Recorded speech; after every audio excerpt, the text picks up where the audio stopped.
What Really Happened with your host, Mike Rivero. You're listening to the Republic Broadcasting Network, where you'll find out what the Fukushima's going on. And aloha, America. Welcome to our show today. It is Thursday, December 8th, 2016. Sure happy it's Thursday. Sure happy it's Thursday. Sure happy it's Thursday. We have a lot of stuff to talk about today. The phone lines are open, 800-313-9443. Mike is sitting in our control room as usual, twiddling the dials, keeping us out of trouble, ready to answer the phone when you call on in. A lot of stuff going on right now. The whole planet seems to be rocking and rolling today. They've had a magnitude 7.7 quake down in the Solomon Islands, and I'm sure it's wreaked havoc with those people. We briefly had a tsunami watch here in Hawaii. That has now been canceled, as well as for the Pacific Rim, and I'm sure the Clinton Foundation is already heading for Solomon to take care of them the way they did those poor people down in Haiti.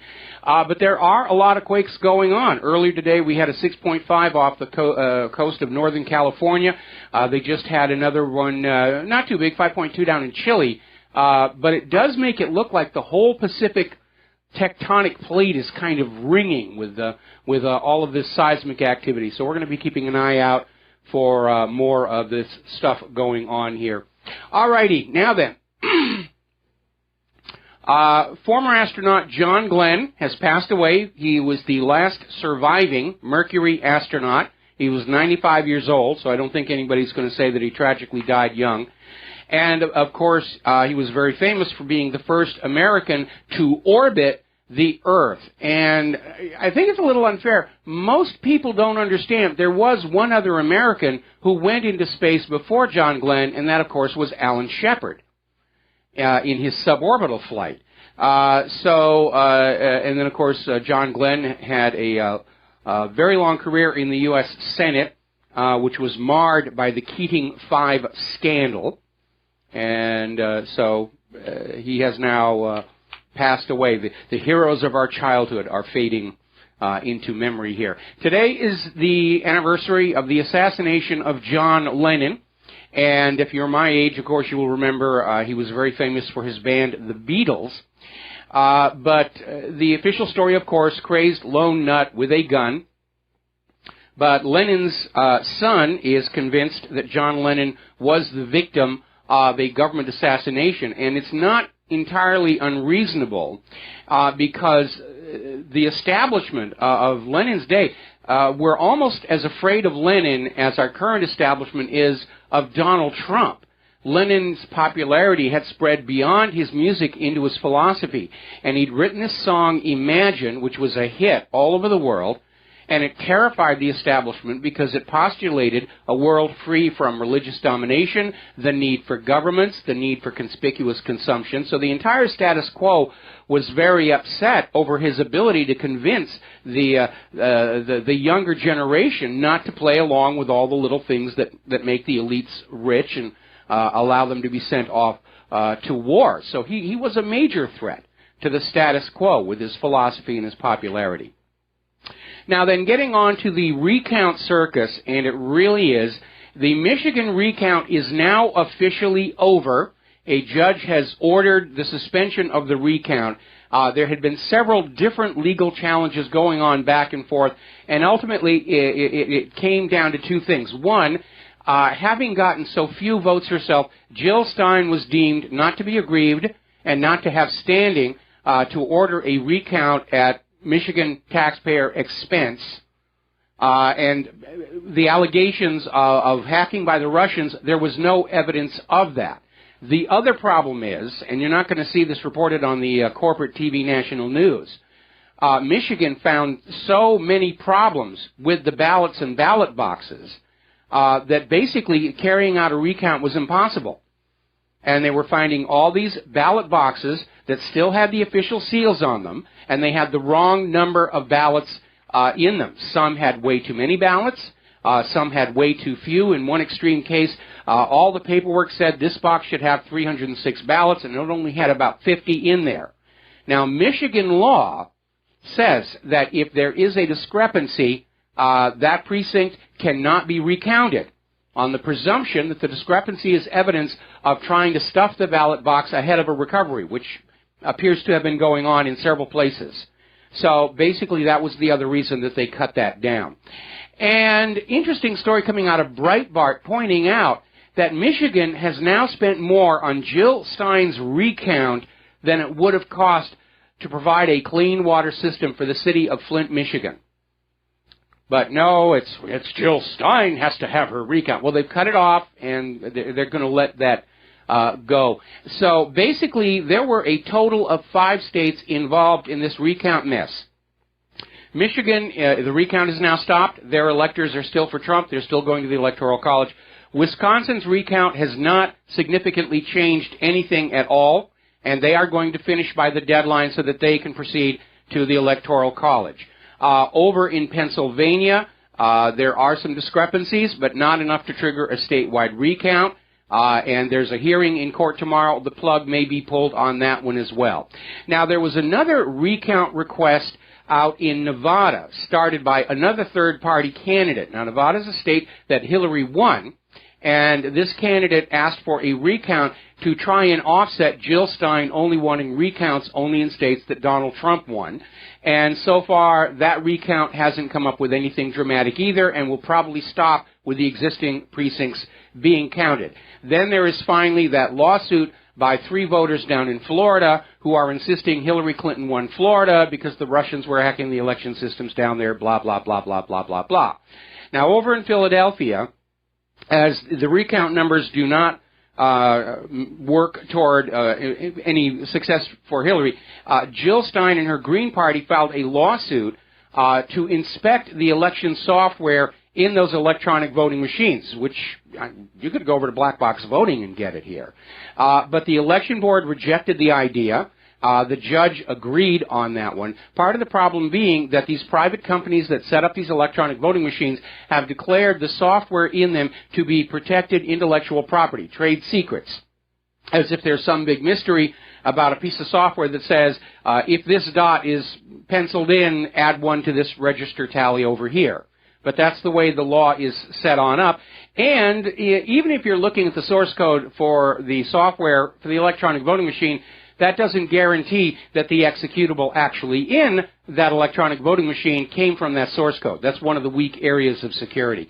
And again, getting on back out to Las Vegas, where so many of their gambling machines are now computerized as well, you would just be stunned at all the security and government oversight and how the software has to be escrowed and everything inspected. And why can't our electronic voting machines be under the same kind of scrutiny as the gambling machines out in Las Vegas? I mean, doesn't it seem absurd they're going to be that careful with the gambling machines and so cavalier with our electronic voting machines? We're going to do a shout-out to our honor affiliates who are just now rejoining our network, and we're going to go ahead and take a phone call from Steve in California. Aloha, Steve. Welcome to the show. What's on your mind? Steve, are you there? There you are. Yeah, I'm here. I have to agree with you that the possibility that John Lennon was assassinated, taken out by government. But there was also something a while back I read that 20,000 pages the government had on John Lennon, especially when he came out against the Vietnam War, and he proved to have quite a following, being a peacemonger, a peacekeeper, and wanting to stop the war. Of course, they don't like that. But they had 20,000 documents on him trying to find reason to actually deport him out of the country at the time. Yeah, they did. And if you go to my COINTELPRO page, there's actually a mention of that, about all this spying on Hollywood and the entertainers. Last thing I got to say, I sent you an email, so check that out, on the Lord Christopher Monckton. I'm still trying to work on setting that interview up for you. He is an amazing man, and you're going to have a good interview if you have him on your show. So be looking for that information maybe later on this evening. I look forward to it, and thank you very much for hooking us together, because it's great to have somebody who's out there who's not in the employ of Al Gore or the United Nations, pointing out how ridiculous all this stuff is. And we're going to be talking about ClimateGate in our third hour because, as probably most of you already know, and I'm getting emails from listeners all across the U.S. saying, oh, my goodness, is it cold? Yeah. All righty? Hey, thank you, Michael. All right, thank you very much. We're going to let you go here. Now, there is a progressive liberal public relations firm was founded by environmentalist and CNN political contributor Van Jones. They are working for these GOP electors who've come on out and say they're going to vote against Donald Trump. And apparently with the recounts failing, we're now seeing this push to just convince the Electoral College to do what's the right thing for the good of the country, probably for their wallets. And I mean, this is utterly ridiculous. And again, many states have laws compelling the electors to go with the vote in their state. Again, Donald Trump won the election by the rules everybody agreed to play by going into this campaign season. And now that it's over, and Hillary and the liberals did not get the result they want, they're out there demanding the rules be changed. These little snowflakes and buttercups are out there saying, we will cry if you don't change the rules so we can win and get a participation trophy so we don't have to go into our safe rooms and play with the Play-Doh. But as a final reminder, first of all, if the Electoral College betrays America, that could trigger a civil war. I mean, I'm hearing this from so many different people saying that if Trump is kicked out of the White House and Hillary put on in, there's going to be violence in the streets. I'd like to avoid that. It's a bad thing. It's rough on the landscaping. It discourages tourism, and we'd like to avoid that here. But remember, under the Constitution, Congress has the right to overrule the Electoral College if just one senator and one representative conclude the Electoral College has not acted in good faith. And with all the stories about death threats to the Trump electors, the posting of their home contact information and phone numbers by Democrats in their states, nobody could make the case that the Electoral College did act in good faith in performance of their duty. So this thing is going to go completely crazy, and they haven't given up. Remember during the primaries and during the run-up to the general election, we were hearing how teachers in the schools were brainwashing their students that if Donald Trump was elected, the world was going to come to an end, their families would be torn apart, they'd be fed to lions or whatever else that was going to go on, which is why now that Donald Trump has actually won, all these kids who believed this nonsense from their teachers, they're freaking out and they're having to put them on prescription antidepressants and all the rest of that. Well, I got an email from somebody who listens to our show saying that, I mean, the goal of all of this during the election was brainwash the kids to be for Hillary and against Trump and hope the kids would then in turn sort of infect their parents at home with the same ideology. That was the thinking behind all of this. So I get this letter from a listener who says right now her third grader came on home and their class was discussing why it would be a good thing for the Electoral College to kick Donald Trump out and put Hillary in the hope that the kids will then go home and tell their parents, oh, this would be a good thing if Donald Trump was kicked out of the White House and Hillary was put on in. And in the middle of all of this, I'd like to ask a question of our educational system. In between all this liberal indoctrination and Hillary good, Donald Trump bad, global warming is real, safe spaces, what restroom do you use? Do you have any time left over to actually teach these kids useful skills like reading, writing, and mathematics? Because it doesn't seem like it. It seems like our public school system has become a full-time indoctrination center. Now, somebody did a video of the protesters who are arrayed in front of Trump Tower about Donald Trump must go, Donald Trump must go. And it was kind of funny to watch because this gentleman from InfoWars is going on down, and he's trying to talk to the protesters, and he's being kept at a distance by the private security. They actually don't want these people talked to by anybody in the media. And so the interviewer is asking him basic question, why are you opposed to Donald Trump? Well, he raped women. Really name one. And they go, He says, are you aware all those charges have been dropped? Oh, no. We know that he raped, he's a terrible. And they're basically reading off, it's very obvious, these are paid people to be there, a rent-a-ruckus. They're out there, they've got a few lines they're supposed to shout over and over and over again, and they don't actually know anything about Trump or Hillary or anything. It's a rent-a-mob for the benefit of the corporate media. Now, as you know, Boeing is very upset with Donald Trump because Donald Trump is thinking of canceling an order for a new super flying palace, a new Air Force One built on the 747-8, the world's longest commercial passenger liner. It's a gargantuan aircraft, much bigger than the current Air Force One. And apparently Obama approved this program, and apparently he thought he was having it built for Hillary. And Hillary was saying, I need a bigger Air Force One because I'm going to be the first woman president of the United States of America. And Boeing stock took a hit on all of this. And so Boeing basically came on out and declared that Donald Trump was a liar, that the new Air Force One wasn't going to cost anywhere near $4 billion, since the cost of two of the actual aircraft is less than $1 billion to start with. But apparently somebody leaked some numbers out of Boeing to show that they're already at $2.7 billion and they haven't actually started building the aircraft yet. So, anyway.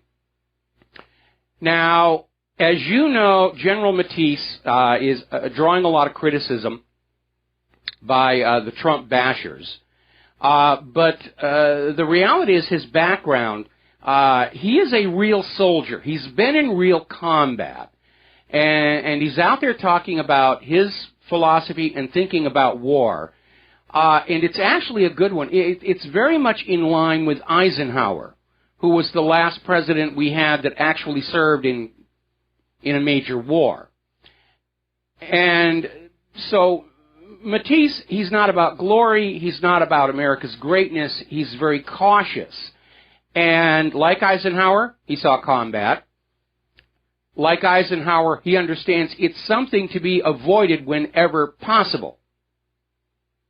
But if there is no other choice, do it efficiently, intelligently, and effectively. And that's probably why he is so much hated right now, because under our current Secretary of Defense and his predecessors, massive overspending at the Pentagon has just spiraled completely out of control.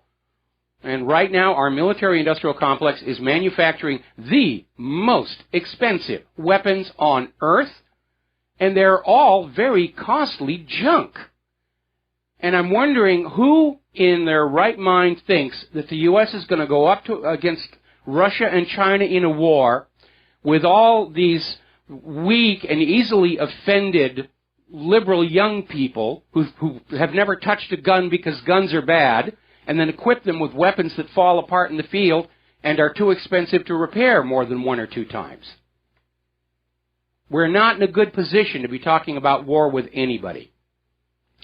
Now, yesterday we reported on how Prime Minister John Key of New Zealand abruptly resigned. And there wasn't much of a public explanation given, but I think we may have figured out what it is. There was a big stink where apparently John Key, working through the Ministry of Foreign Affairs and Trade, donated millions of New Zealand taxpayer dollars to the Clinton Foundation. Apparently, at least 7.7 million, pledges up to 13 million.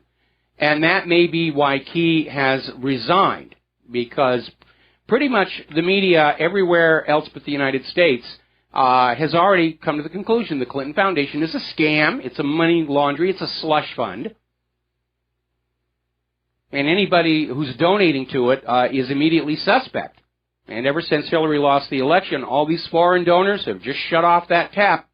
The money is not pouring in the way it was before, which right there demonstrates it was never about charity, it was about buying influence of the potential president of the United States of America.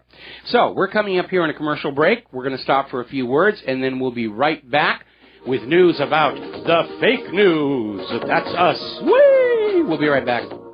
And aloha, America. Welcome back to our show here. And before we get into the fake news, A listener wrote in to remind me that after Alan Shepard's suborbital Mercury flight and before John Glenn's orbital flight, Gus Grissom also did a suborbital flight as well.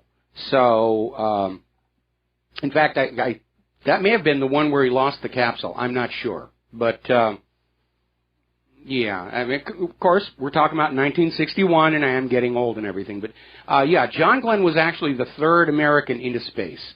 And it's kind of weird how everybody says he's the first one. They even made fun of it in Tom Hanks' From the Earth to the Moon miniseries on HBO, which, by the way, I loved. Bought the DVD set for the thing.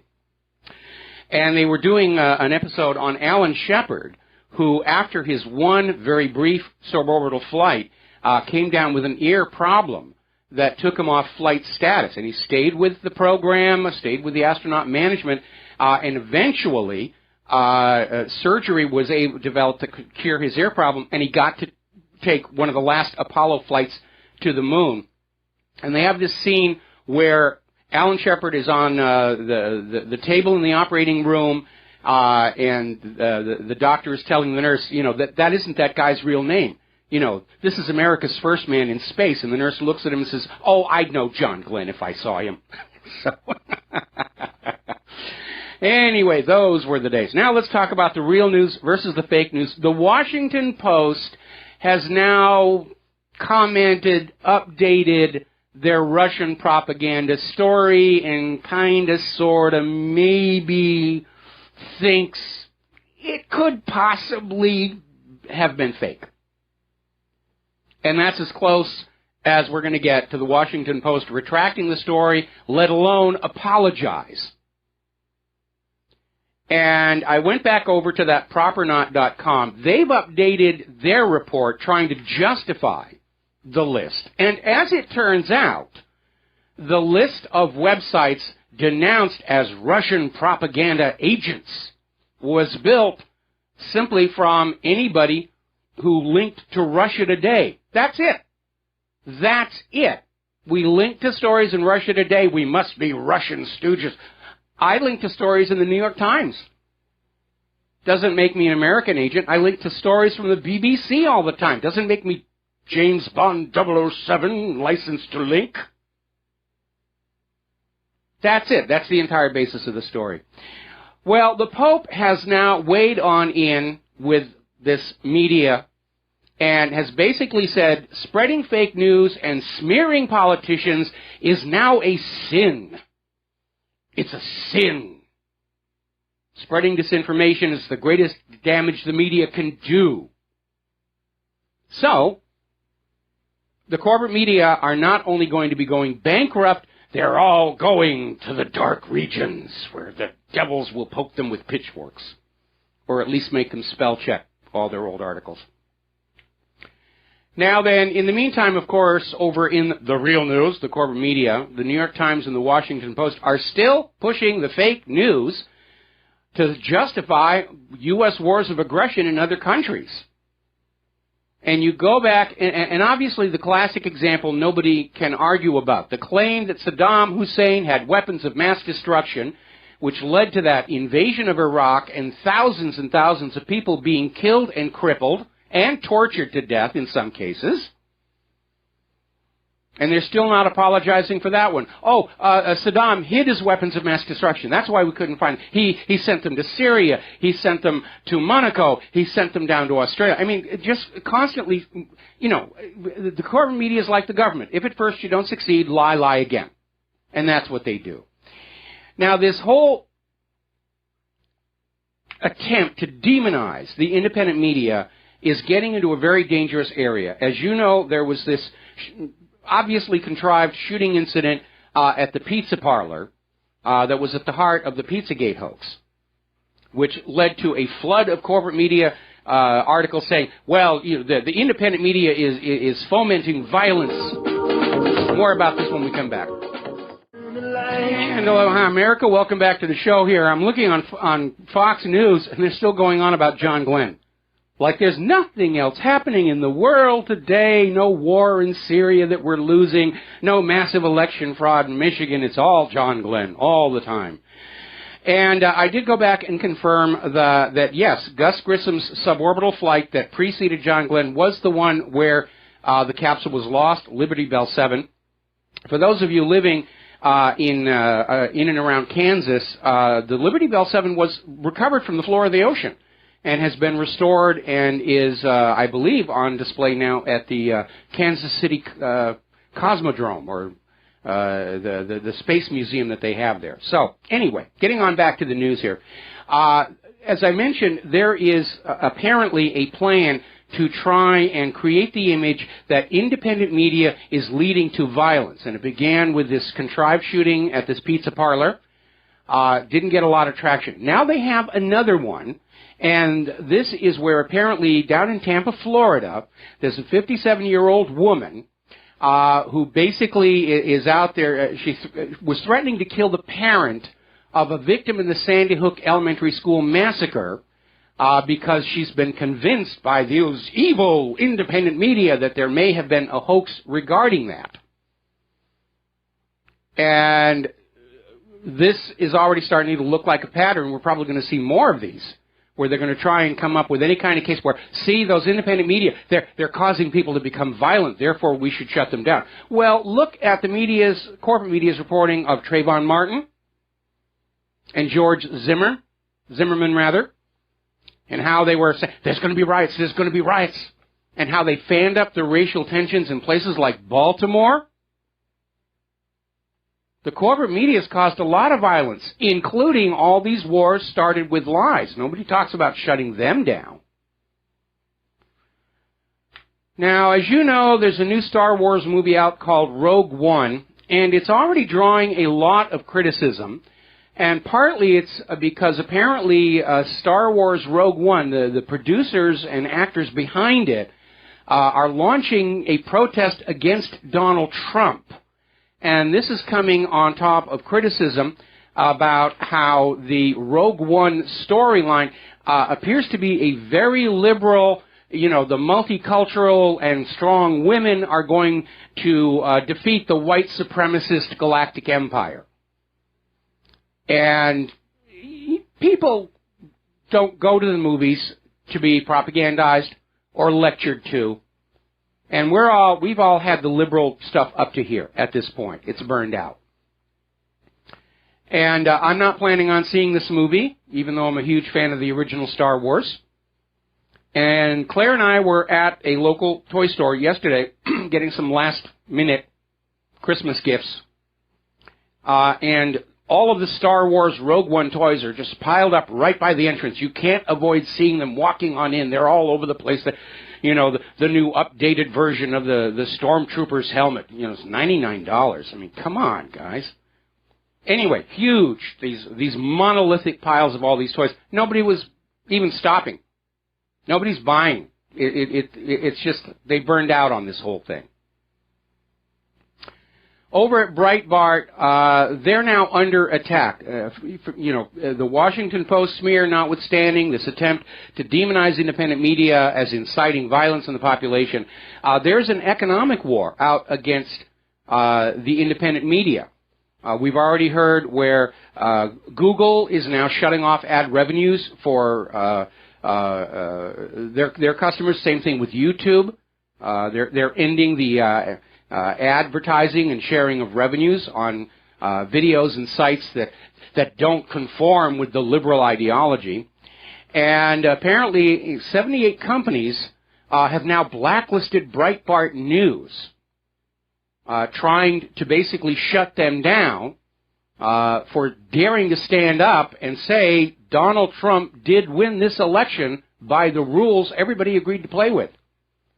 And screaming about popular vote. And again, we don't really know what Hillary's popular vote was until we subtract out all the non-citizens who voted, at least 3 million, all the duplicate votes they found up in Michigan and Wisconsin, I might add. We don't really know. But that's the talking point. She won the popular vote. She should be the president. The presidential elections are not a popular vote. And remember during that Democratic primary when Bernie Sanders kept winning the popular vote, and somehow Hillary still got the delegates. You didn't see Hillary stand up and say, well, you know, the people obviously prefer Bernie Sanders, so I'm going to give him a couple of my delegates. Did you ever see her do that? No, when it was working in her favor, she was perfectly happy with it. So she's being a hypocrite. And I actually had somebody write in and say, well, you know, we're obviously not going to be doing business, you know, with these companies that are attacking the independent media, and that's a very good thing to do. And also, of course, as ad revenues dry up, citizen support of these independent media outlets becomes more important than ever before. Now, fortunately, Google never allowed me to have ad revenues, and neither did YouTube. So I'm relatively unaffected by the current campaign.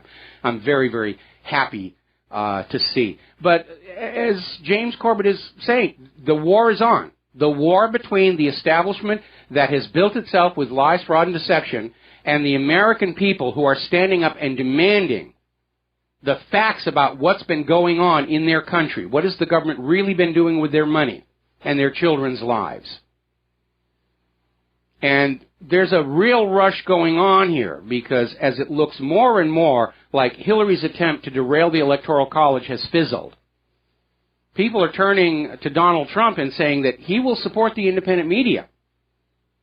And he probably will, because the corporate media was his enemy from day one. Somebody actually put up this wonderful triptych from Time magazine from back in, I think it was March, and it's a caricature of Trump, and it's starting to melt, and then in October, the same image, but now flat on the ground like a puddle, total meltdown, and then, of course, followed up by the fact that Time had to name Donald Trump Man of the Year. So Trump knows the corporate media was never his friend. They're still adversarial, because he read them the Riot Act.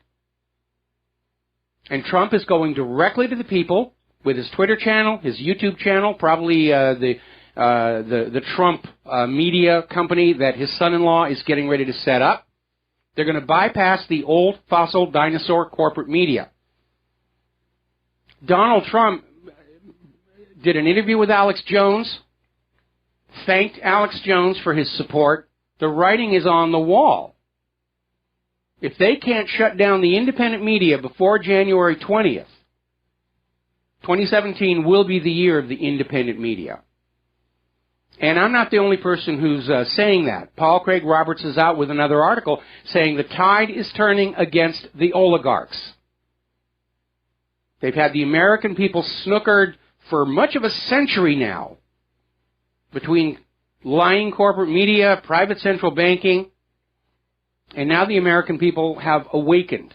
And they're not going to go back to sleep anytime soon. Hopefully this is going to be a peaceful, bloodless revolution. But revolution is at hand. And you might as well get used to that idea. Now then, getting on down to the war zones, with Assad on the verge of absolute victory against the U.S. attempt to oust him, the Syrian rebels have requested another ceasefire. We want a pause so we can do whatever we're going to do, which includes the U.S. still trying to extract its spies, CIA spies and special forces and mercenaries that are still inside Aleppo and are going to be hugely embarrassing to the U.S. when Russia or Syria captures them and puts them on world view. But the response from the Syrian government has been very, very curt. It's too late. You should have taken advantage of the offered amnesty program at the time it was offered. And now there's no point in us having a ceasefire. We're on the verge of victory. Now, Assad has come out with a statement, and it's very telling, and it proves that he is very well aware of what the real agenda has been all along.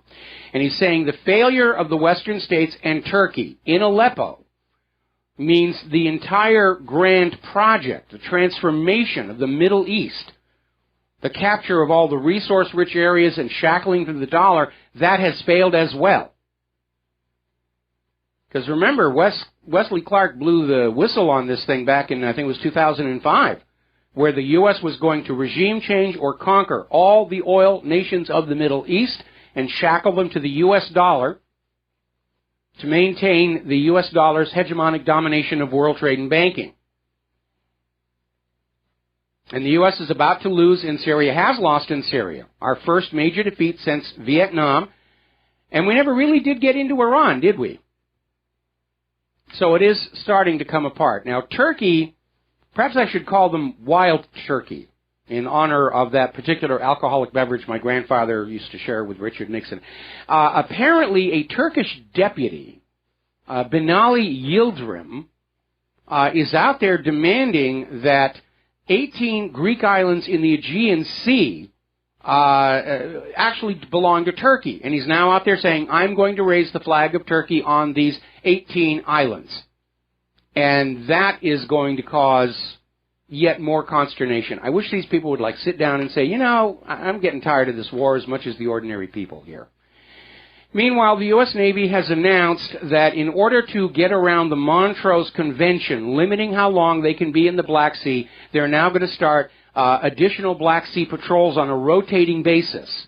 So those ships that have reached the end of the legally allowed time in the Black Sea, as they're sailing out, more U.S. ships are going to sail into the Black Sea. This would be like Russia sailing into the Gulf of Mexico, to understand the importance of this. And all the U.S. or one of their allies needs to do is sneak a small submarine in through the Bosphorus, sink a U.S. ship, blame it on Russia, and we're off and running to the hot war that everybody wants to get going before Trump can take office. We're going to grab a phone call here. Tim in Wyoming, aloha. Welcome to the show. What's on your mind? Hi, Mike. Thanks for taking my call.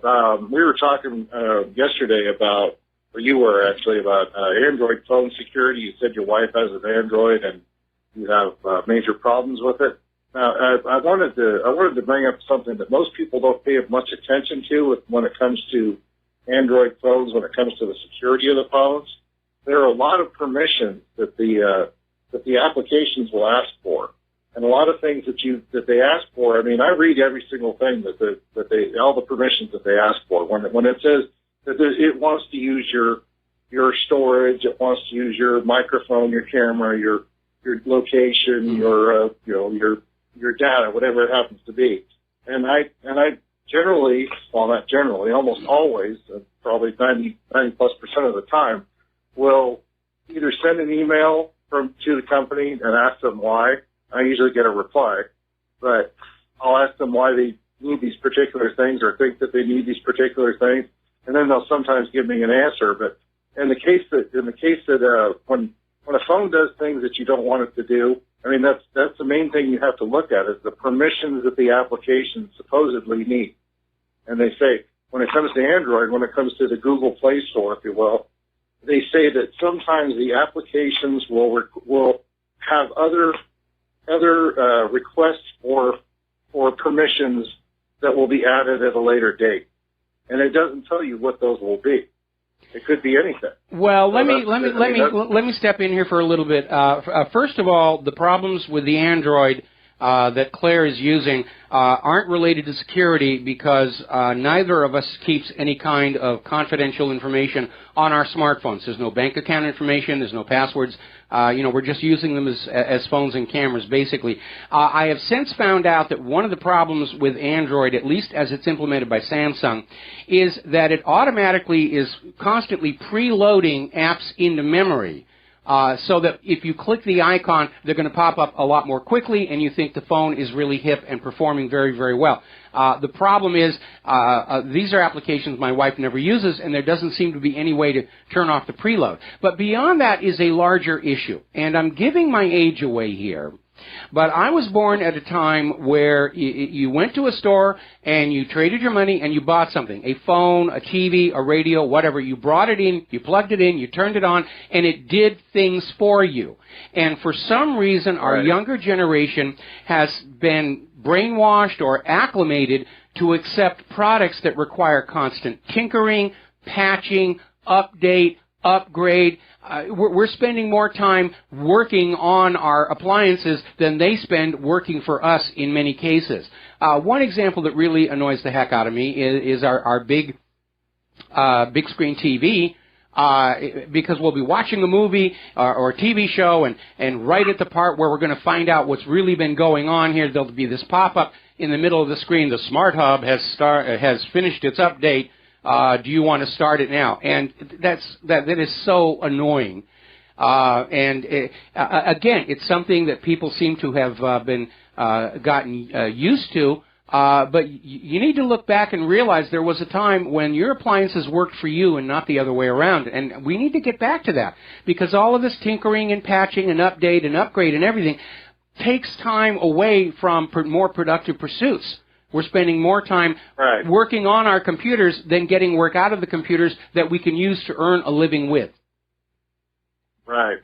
Well, you're talking about the smart hub on your smart television, so-called smart, I say. Yes. On your television, and they, when they're constantly, as soon as you hook the phone, the television, the phone, the cable box, the Wii, the PlayStation, whatever it happens to be, a new PlayStation rather.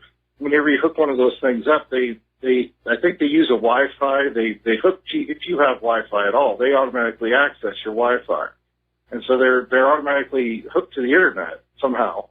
And you don't know what to do about that. Otherwise, they don't work, supposedly. Well, yeah, but in our case, we have to have the Smart Hub because we have that Amazon Prime subscription so that we can watch Grand Tour.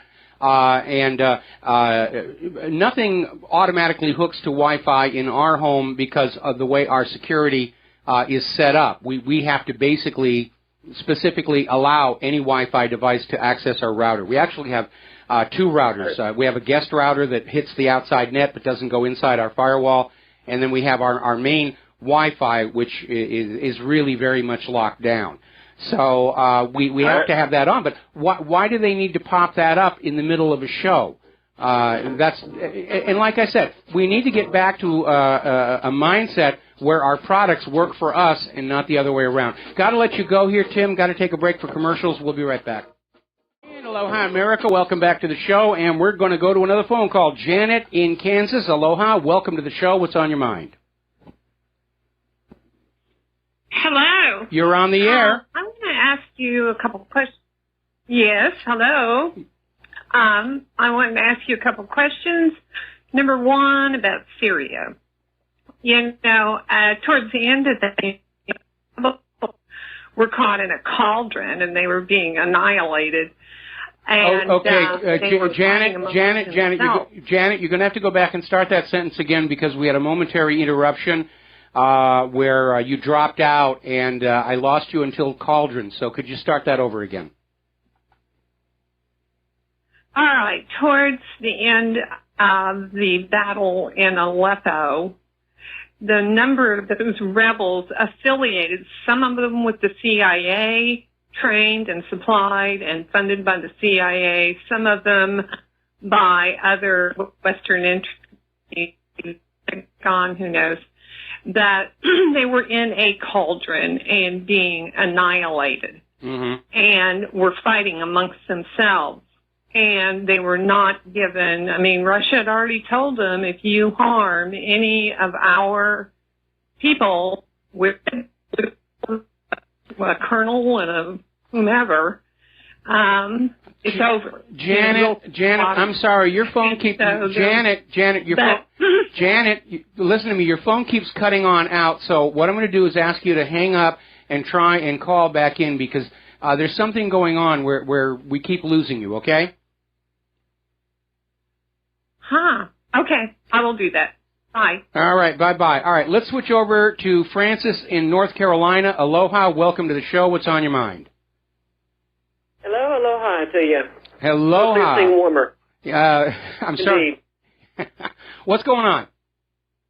Well, when you were talking about the electronic toys and how they're behaving, and when you're watching a show on the I call it the boob tube for that matter. Yeah, but it doesn't have a tube anymore, so, Well, I just realized that it's basically playing psychological warfare with you. And that being that right at the crescendo of a show where you're actually right there at that moment of a steak being dangled in front of your nose and you're about to take a bite of it with whatever's going on to the climax of the show. And all of a sudden this thing pops up and says this is ready to go for you. It's like being dangled a steak in front of your nose to bite on. and all of a sudden you end up getting hit with a chicken nugget instead. Well, it's an interesting theory, but, you know, I mean, the pop-up just seems to happen at random times, but it's very annoying. You know, like... Does it matter? You know, they should have it do it at first power up of the TV before you get into a show. But there's just this general thing where, again, you're having to work more and more to keep whatever products you're buying going. And outside of my office here and outside of our big screen TV, my personal lifestyle, I'm pushing it in low tech. I don't have the big computerized coffee maker anymore. I've got just a manual press, and, you know, I'm getting rid of all of that stuff. It really is kind of crazy. Francis, we're going to have to let you go. We got to do a station break, and we'll be right back. And aloha, America. Welcome back to our show, hour number 2. The phone lines are open, 800-313-9443, and we're going to take a phone call from Tom in... hang on a second, Minnesota. I get these abbreviations confused. Anyway, what's on your mind today? Yeah, I would kind of like to. Do you know offhand the natural blaze, is that associated with Glenn Beck or not? I have to be very honest. I don't know. I know Glenn Beck's got a lot of operations out there, and we do need to start paying attention to a lot of these websites with that revelation that there's that company in California that sets up and runs websites whose job it is to plant junk on the Internet so the corporate media can say, oh, look at all that junk on the Internet. How could you possibly trust anything they have to say? So we do need to be very, very concerned about who's out there, and especially those that are putting out viral hoaxes just to be funny.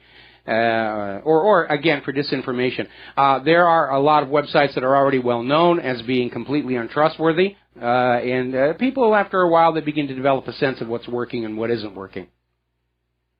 Yeah, I think, you know, there's real situations out there like Fukushima and that mine, you know, the pollution that the snow geese just died in, supposedly. But the Natural Blaze reports that, and one thing about Natural Blaze and E&E News that talks about Fukushima, and they talk about these massive die-offs of the birds or the sea life or something, there's never a picture.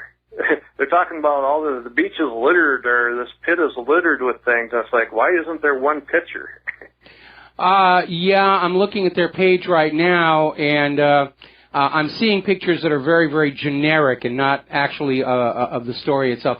I've only linked to them a few times, stories that are sourced in other areas as well, usually about vaccines and GMO. Yeah. I think if people just realize, you know, just go one step further and think when people see this news, because I remember the first time I heard John F. Kennedy talking to the press club, I think it was, where he kind of attacked the New World Order. I thought, is that somebody's voice or is it really his? So you know what I did? I went to his presidential library, found the speech at his presidential library online, and there it was. So I had it verified. So when people go, oh, that's not him saying those things, it's like, yes, it is. I found out from his presidential library with a transcript, it's exactly what he said. Well, there's an old saying that history is a joke played by the victors on the vanquished in front of an audience that dares not laugh. And from time to time, what we find out is that there's a lot of myth-making going on while people are alive. Certainly, the allegations against Donald Trump are a good example. But some people feel a responsibility to correct the record further down the road when those who are the guilty parties have all lived to ripe old ages and passed on. We understand that there's still a bunch of material about the John F. Kennedy assassination, which will be made public somewhere down the road. And that tells us that there's still more to the story to be found there. I've seen Kennedy misquoted an awful lot. I've seen a lot of people misquoted, and you'll come out with quotes from people, and I get the same reaction. Oh, they never said that about bankers. They never said that about immigrants. And then you go back and you document it, and you know, the people whose livelihoods depend on this myth making, they don't care. You know, if you expose one of their hoaxes and frauds, they'll just be back with another one tomorrow. Well, that's what I say. When I found it in his presidential library, I had my absolute proof. You know, how can you argue that he didn't say it when it's in his library? Well, they'll quit arguing that he didn't say it, and then they'll just come on back and, you know, come out with something else. You need to understand the paid propagandists and shills, all these people working for public relations firms and everything, they are very much like that Monty Python sketch, The Argument Clinic, where all they're really out there to do is to gainsay whatever you're saying. Oh, that didn't happen. Oh, this is ridiculous. Oh, you're being a fool. And that's basically how they earn their money. And I guess it beats working in a fast food restaurant, but only barely. Yeah. I'd like to point out to people listening that I noticed, like, Keith Olbermann had his day when he was attacking Bush, and Glenn Beck had his day on Fox when he was attacking Obama, and they're both basically insignificant now. But Michael Rivero, whose only agenda is the truth, keeps on ticking, so I appreciate you. Well, I think you're allowing the corporate media to tell you who is significant and who isn't. Now, Glenn Beck's decline appears to be more about the financial mismanagement of his business empire. But some of the people, for example, the guy who does reality check, Ben Swan, was with the corporate media, didn't want to play their games, and they kicked him out, and he's going strong. He's very well respected here on the internet and the independent media. The corporate media won't talk about him, but then again, we all have to decide, we're not going to let the corporate media tell us who is and is not important. Well, you have the Clinton News Network, and Glenn Beck there was becoming the Ted Cruz Network, I remember, during the election. I think that's what lost him. That very well may be, because people just understood Ted Cruz was never eligible to be the president, and they were just... Glenn Beck basically started sounding like Hillary's people. We don't care what the laws and the rules are. We want what we want, and that should, be the end of it. And he kind of made his name like, let's stand behind the Constitution. And it's like, well, what are you doing supporting Cruz? Haven't you read the document? It's amazing how many people that I run into who talk about, the Constitution, and then you'll quote to them from the Constitution and you get this blank stare. It's like they use the word Constitution, like one of the spells they learned at Hogwarts to silence the other person. Well, the Constitution says this. Be silent, you fool. I have now trumped you. And you'll come back and say, no, that's not what the Constitution says. And you'll come back and they'll just kind of scurry away. It's like this current debate over the Electoral College, where Hillary's people are out there saying, we're going to get the Electoral College to turn on Trump and Hillary will be president. And that's constitutional. Well, the Constitution also says Congress can overrule the Electoral College if the Electoral College has clearly not acted in good faith. And they don't want to hear that. In fact, let me share an insight with you that occurred to me the other day. I've been watching Lee Remini's expose of the Church of Scientology. The second episode has now come on out.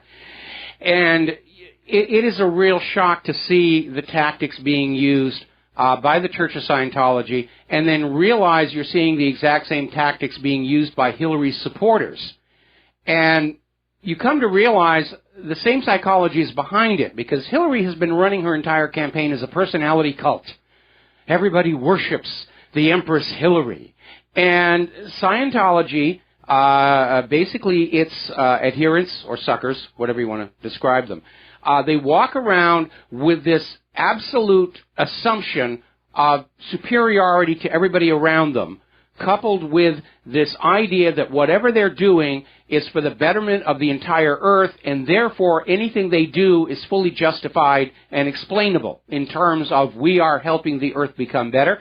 And you see that very much in that liberal philosophy. We're here to make the world better. We're going to erase borders. We're going to let men use the women's restroom, and this is all going to make the world much, much better. And, so there's a lot of similarities here. And some of the worst tyrants in history have run their supporters as personality cults. Adolf Hitler did it. Mussolini did it. Hillary was doing it. Jim Jones was doing it. L. Ron Hubbard was doing it. And then you peek beneath the surface and you realize just how dangerous this kind of psychology can be. And that's kind of what we were talking about, even though you just point out the Constitution and people just kind of ignore the facts, but yet you look at all this crazy stuff people are willing to believe. I just wonder what it is sometimes about the human psyche, where they'll believe, some guy put on magic glasses or, Yeah. Well, a UFO came down, or well, I used to play with that a lot. I paid my way through college as a professional magician, and so I understand how that can work. But my audiences, when I was a magician, knew that what I was doing was a deception, and that was kind of the fun and entertainment. The only exception to that was for 6 months I tried doing a mentalist act, and I attracted a following of people who frankly scared the stuffing out of me. They really believed I could do these things that I was doing. And that, if I had absolutely zero moral sense, I probably would have been another L. Ron Hubbard, because they believed I could foretell the future, and they believed that I could see the unseen. And it was just kind of amazing, kind of like what Uri Geller was doing with his spoons and whatnot. Anyway, listen, Tom, I'm going to let you go here. Thank you very much for the phone call. We're going to do a quick shout-out to our on-air affiliates who are just rejoining our network. I'm sorry it's a little bit late, but Tom and I were having an interesting phone call. Story just now breaking. President Obama has ordered a waiver on restrictions for military aid for foreign forces and others in Syria, deeming it essential to the national security interests of the U.S. to bypass provisions in the 4-decade-old Arms Export Control Act.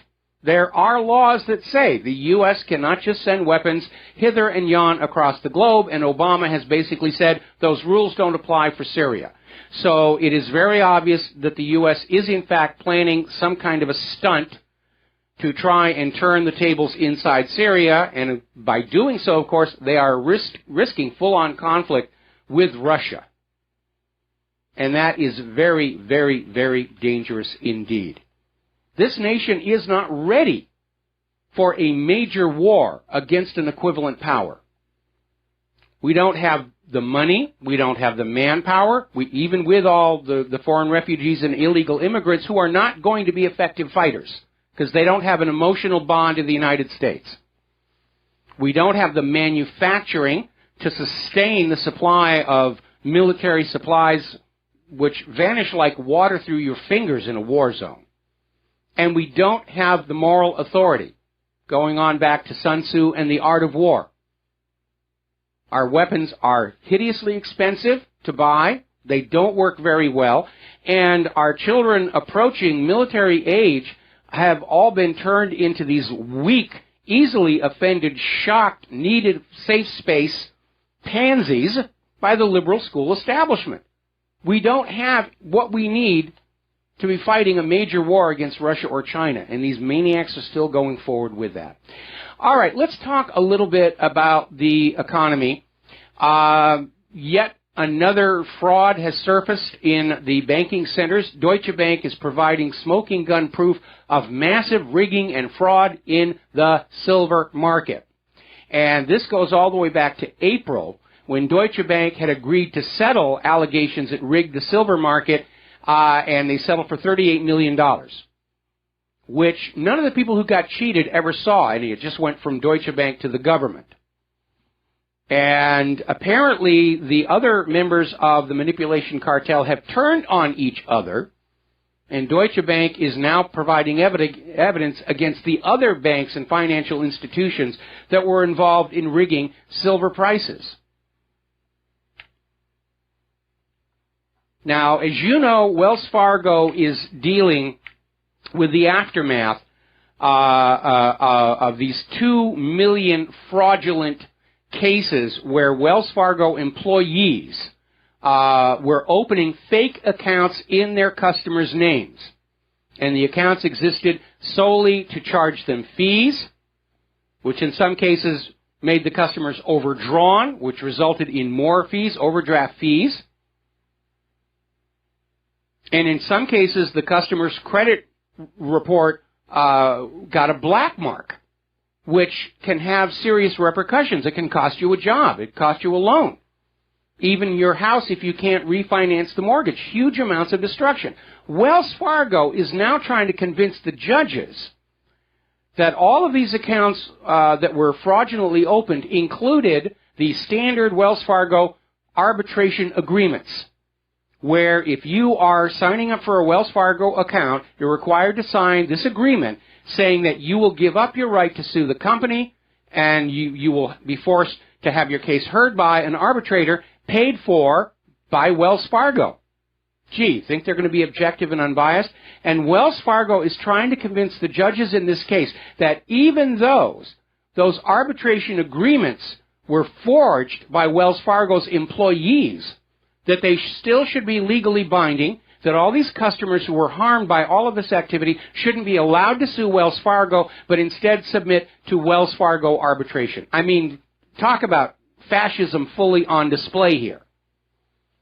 Because fascism is what you get when corporate power and the government are aligned together against the general population.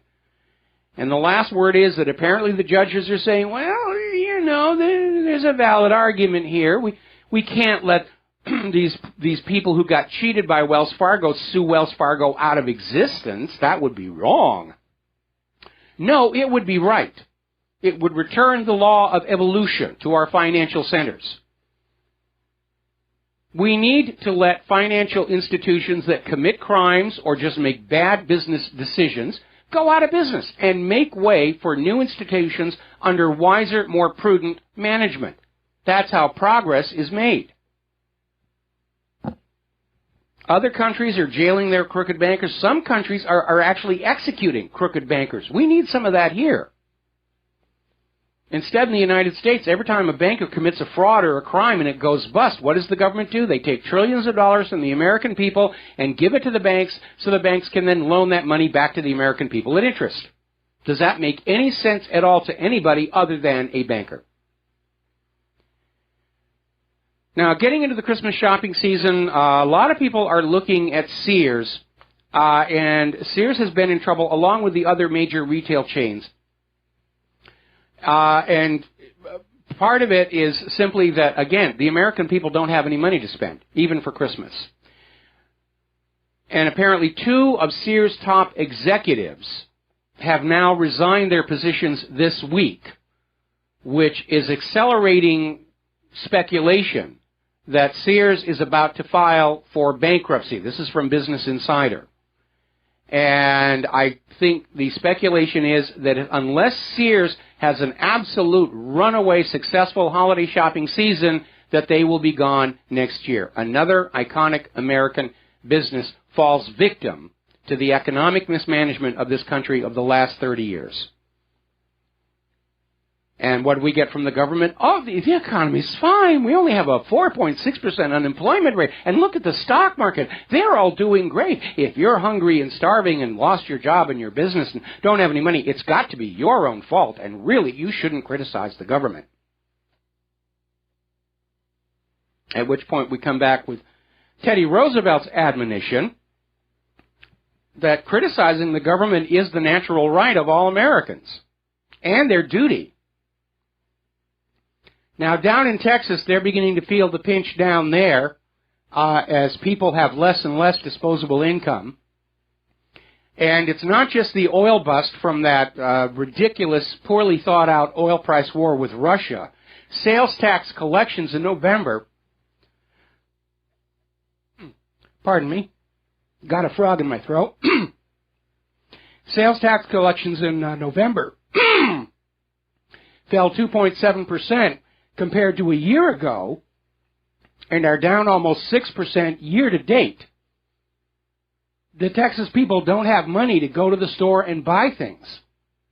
The system is collapsing from the bottom because the bottom has been looted to make the top richer. Now, any economy, there has to be some kind of a mechanism where the wealth that is being siphoned to the top of that pyramid gets recycled back down to the bottom as decent wages and salaries so people can trade their labor for decent wages and salaries and then pump that money back into the economy to keep it going. That's what you have under capitalism. Under fascism, that recycling mechanism is taken away. So the rich get richer and the poor get poorer, and eventually it locks up because the flow of money through the economy stops. And that's where we are right now.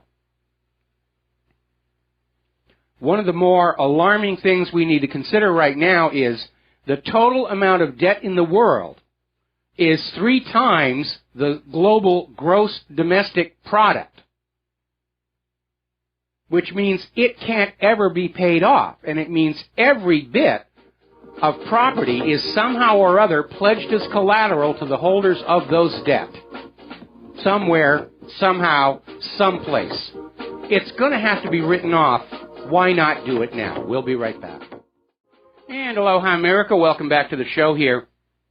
Now, India, as you know, up until recently, has been one of the top consumers of gold, both for investment and for ornamentation. We've all seen the photos where you're going through these various marketplaces in India, and there are all these stalls that are just filled with gold chains and bracelets, and they do love their gold. And there were some disturbing rumors that the government of India was going to start confiscating gold as part of their effort to ban all cash. They've already ended circulation of high-denomination notes, all supposedly because of the black market and drugs and terror. And as I pointed out many times here before, any attempt to ban cash will also have to have a ban on gold, like Roosevelt did back in 1933, and even silver, because this scam to force us to be dependent on the banks to do all of our commerce for us only works if there is no portable store of value and wealth available to us. And I expressed my concern that if these rumors about India starting to ban gold prove true, it would shock the world gold market. So it is with a little bit of concern that I'm looking at this story that came out of Zero Hedge about how India is now, in fact, targeting gold. And they started raiding houses of some of their wealthier people, no questions asked, confiscating jewelry. And I can't imagine the Indian people are going to be very, very happy about that. And this has already led to speculation in other places like goldcore.com that buying silver is going to replace gold as the preferred money of India. But once India gets the gold, they will ban the silver. And all of this is being sold to the public that we have to shut down the black market. We have to shut down the drug trade and organ trade, and it's all being done with cash, and cash is bad. Now, the name black market was chosen to create a negative connotation. It's the black market. And the media always likes to put out these stories about drug smuggling, organ trafficking, children trafficking, bought and sold, all for that evil, filthy cash.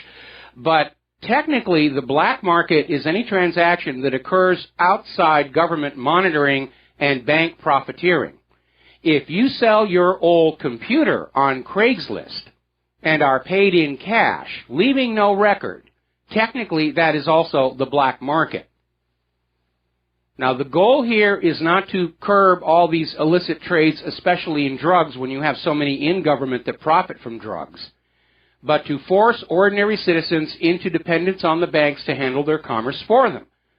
And once that is in place, the banks will charge whatever they think they can get away with for handling your transactions, and government will tax every transaction. And once you're forced to keep your money in a bank savings account and not at home, then they can continue with this ridiculous idea of negative interest rates to just help themselves to your wealth whenever they see fit. So this is a very, very alarming trend. Now, over in Great Britain, there was a little bit of an oopsie, and it turned out their trade deficit had been underestimated by £6 billion. And it turned out where they made the mistake was after the Brexit vote, when they were figuring out what their trade deficit was as a standalone nation, they failed to take into account the huge importation of gold coins and bars by British subjects as wealth preservation. And once they added that in there, it dinged their trade deficit by £6 billion. But it's a very smart thing to be getting metals in small amounts, so records aren't being kept, and keep it under your own control, because right now the laws are in place in this country. In the event of a crisis, the banks can not only dip into your savings account, they can go into your safety deposit boxes. The banks are not a safe place for your money anymore. And our advice continues to be, you should have only in the bank what you need to cover your immediate obligations, and you should have the rest under your own control at home, some of it in cash, some of it in gold and silver coins, buried in the mayonnaise jar out back by the pineapple plantation. That's our advice. Got to take a break for commercials. We'll be right back. And aloha, America. Welcome back to the show. And I'm looking at this story that just came out on Breitbart. Obama urges soldiers to question Trump's authority and criticize our president. And apparently in his final address to America's armed forces, Obama reminded troops that once Donald J. Trump becomes president, soldiers have a duty to question his authority. Funny how Obama never said soldiers had a duty to question Obama's authority or criticize him. Oh, no, it's you will obey me and you will disobey him. I mean, I think that comes dangerously close to subversion and even sedition. And then Obama went on to say that terrorism is caused by the Second Amendment and human-caused global warming. This is your president on drugs. I mean, that is just so absurd. So absurd. All righty, getting on back here to the economic news. I'm not the only person that is, and by the way, if you're having trouble getting to my website, the Tantrum Squad is back. You know, Hillary's people are trying to jam my server again, and we're just going to have to smile indulgently as they roll around on the floor and pound their fists and kick their feet and cry, because the world isn't being what they want it to. I'm not the only person who's out there pointing out the ridiculousness of the latest jobs report. Paul Craig Roberts is out there basically saying this is just more USDA choice bovine excrement from the corporate media and not from Russian propaganda websites. Basically saying that, yeah, they're coming up with a 4.6 unemployment rate by ignoring people who've been out of work so long they've quit looking for work because the jobs just are not there. And the vast majority of the job gains that they got in that report for November are seasonal hires for retail that are going to be let go come January, or as soon as the January sales are over. The fact is November only produced 9,000 full-time jobs in a nation with a population of 330 million.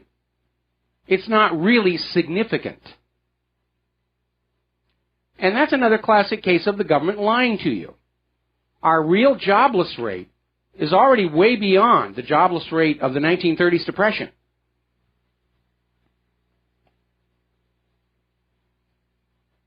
So, now, apparently the CEO of U.S. Steel is now saying he's going to bring back 10,000 jobs from outside the country to this country. Bring steel making back here to the United States. So Donald Trump is already keeping his promise. He's creating jobs. Carrier, U.S. Steel, Ford, plus all the people being paid to protest Trump in front of Trump Tower, and all those people who are being paid for all these recounts. Wow, look at all. He's not even the president yet. Look at the employment he's creating. Now, there's an article over in Electronic Intifada, interestingly enough, about the New York blacklist and its McCarthyism. And basically what it is Governor Andrew Cuomo signed an executive order calling for the state to cut financial ties with institutions that boycott Israel. Well, Mr. Cuomo, your job is not Israel. Your job is the state of New York. And you are clearly not doing your job by doing this, especially if those companies that you're cutting off from state business reside in New York themselves. You're causing financial harm to the economy you're responsible for in order to please a foreign government. But these tactics smack of McCarthyism. And I already had somebody write into me and say, thanks to Andrew Cuomo, he now has a list of the businesses he's going to be doing all their Christmas shopping at. All right, let's take a phone call. John in Barbados, aloha. Welcome to the show. What's on your mind? Aloha, Michael. Yes, I'm getting pretty fed up with all this nonsense coming out of the corporate media. You know, the lie machine's just gone up another gear, in fact. It's too ridiculous to laugh at. Well, they're operating just like the government. If at first you don't succeed, lie again. Well, the only good news I can see is that now the Syrian government is in almost full control. They've now taken back 85% of that rebel-held area. And in fact, the rebels are squeezed now into a couple of city blocks. So they must be pretty desperate. I imagine they are. I mean, it's all over, but the shouting is really what's going. Which is why Obama apparently has signed or ordered a waiver for the Arms Control Act in order to be able to get more weapons in to their pet terrorists. Well, I mean, I think it's too late anyway, because already now I'm hearing that because this enclave is so small now, they can release up to 20,000 Syrian troops to focus elsewhere. Because they've only got to defend against this small number of people that's left in this couple of city blocks. Well, that means they can go on down south and start to do something about all those missiles Israel's firing in from the Golan. Absolutely. Well, they can, you know, I mean, it frees up, as I say, up to about 20,000 troops. Once they've completed this Aleppo thing, and what I'm being told is that between 25 and 45,000 troops will be released, and they're going to go east towards Raqqa. So we're looking at a rout, really, of the attack ferries. But none of this is being reported, and unless you actually look for it, you can't find any. No, you have to hunt it down. I mean, Fox News has finally stopped talking about John Glenn. Actually, no, I take it back. Now they've got Donald Trump commenting on the passing of John Glenn. And it's like there's nothing else going on in the corporate media world right now except John Glenn, you know, how bad Trump is, how great Hillary is, and how evil the independent media is. And that's basically it. Well, I think this Jill Stein effort for all these recounts is now beginning to backfire, because it's actually highlighting all the Democratic election fraud. Yes, it is, and what's coming out of Michigan is all the fraud benefited Hillary Clinton, and you're not seeing that on any of the national TV news networks either. No, of course not. But I mean, I'm going to the election commission's sites to see what's actually happening, what the reality is. Well, the Michigan authorities are saying that even though the recount itself is now stopped, they are launching an investigation into the election fraud which took place in their state, and that could really blow up in Hillary and the Democrat space. Well, I'm really sick and tired of these libtards, these pathetic children that keep crying. Trump won. Yes. He won it fair and square, despite all the Hillary election fraud and voter fraud. Well, that's what's made them so angry. They were absolutely convinced that they were going to steal that election. They had already broken out the champagne in Hillary's campaign headquarters before the final results came in. They were getting tanked up. They were absolutely convinced they had stolen this election. But it was just like the Brexit. Election fraud cannot overcome a landslide. And I think if there were a full investigation across the country and an auditing, we'd find out that Trump really had a huge landslide. It wasn't neck and neck. And if you look at, all the counties that Trump won, Hillary's entire so-called popular vote victory is concentrated in California, which is full of illegal immigrants and refugees, and in all the sanctuary cities. That's where she got all these huge numbers of votes. And what's coming out of Michigan is that it was just an absolute widespread epidemic, and nobody wants to talk about it. You know, it was kind of a weird thing that we saw leading up to the election itself, where the corporate media and the government are trying to say that, you know, Russia's going to hack our elections, and yet responded to every report about election fraud domestically by saying, oh, it could never happen. It could never happen. If there's any fraud or mistakes, it couldn't change the final outcome. And what the scale of what they're finding at Michigan is saying, yes, the election fraud was designed to change the outcome of an election. And all these ballot boxes in Michigan where they had more ballots than they were supposed to, the ballots were for Hillary. The ballot boxes where they didn't have as many ballots as the paperwork said, those boxes had come from areas that were heavily Trump. It was just a frightening epidemic of election fraud, and it was all across the country.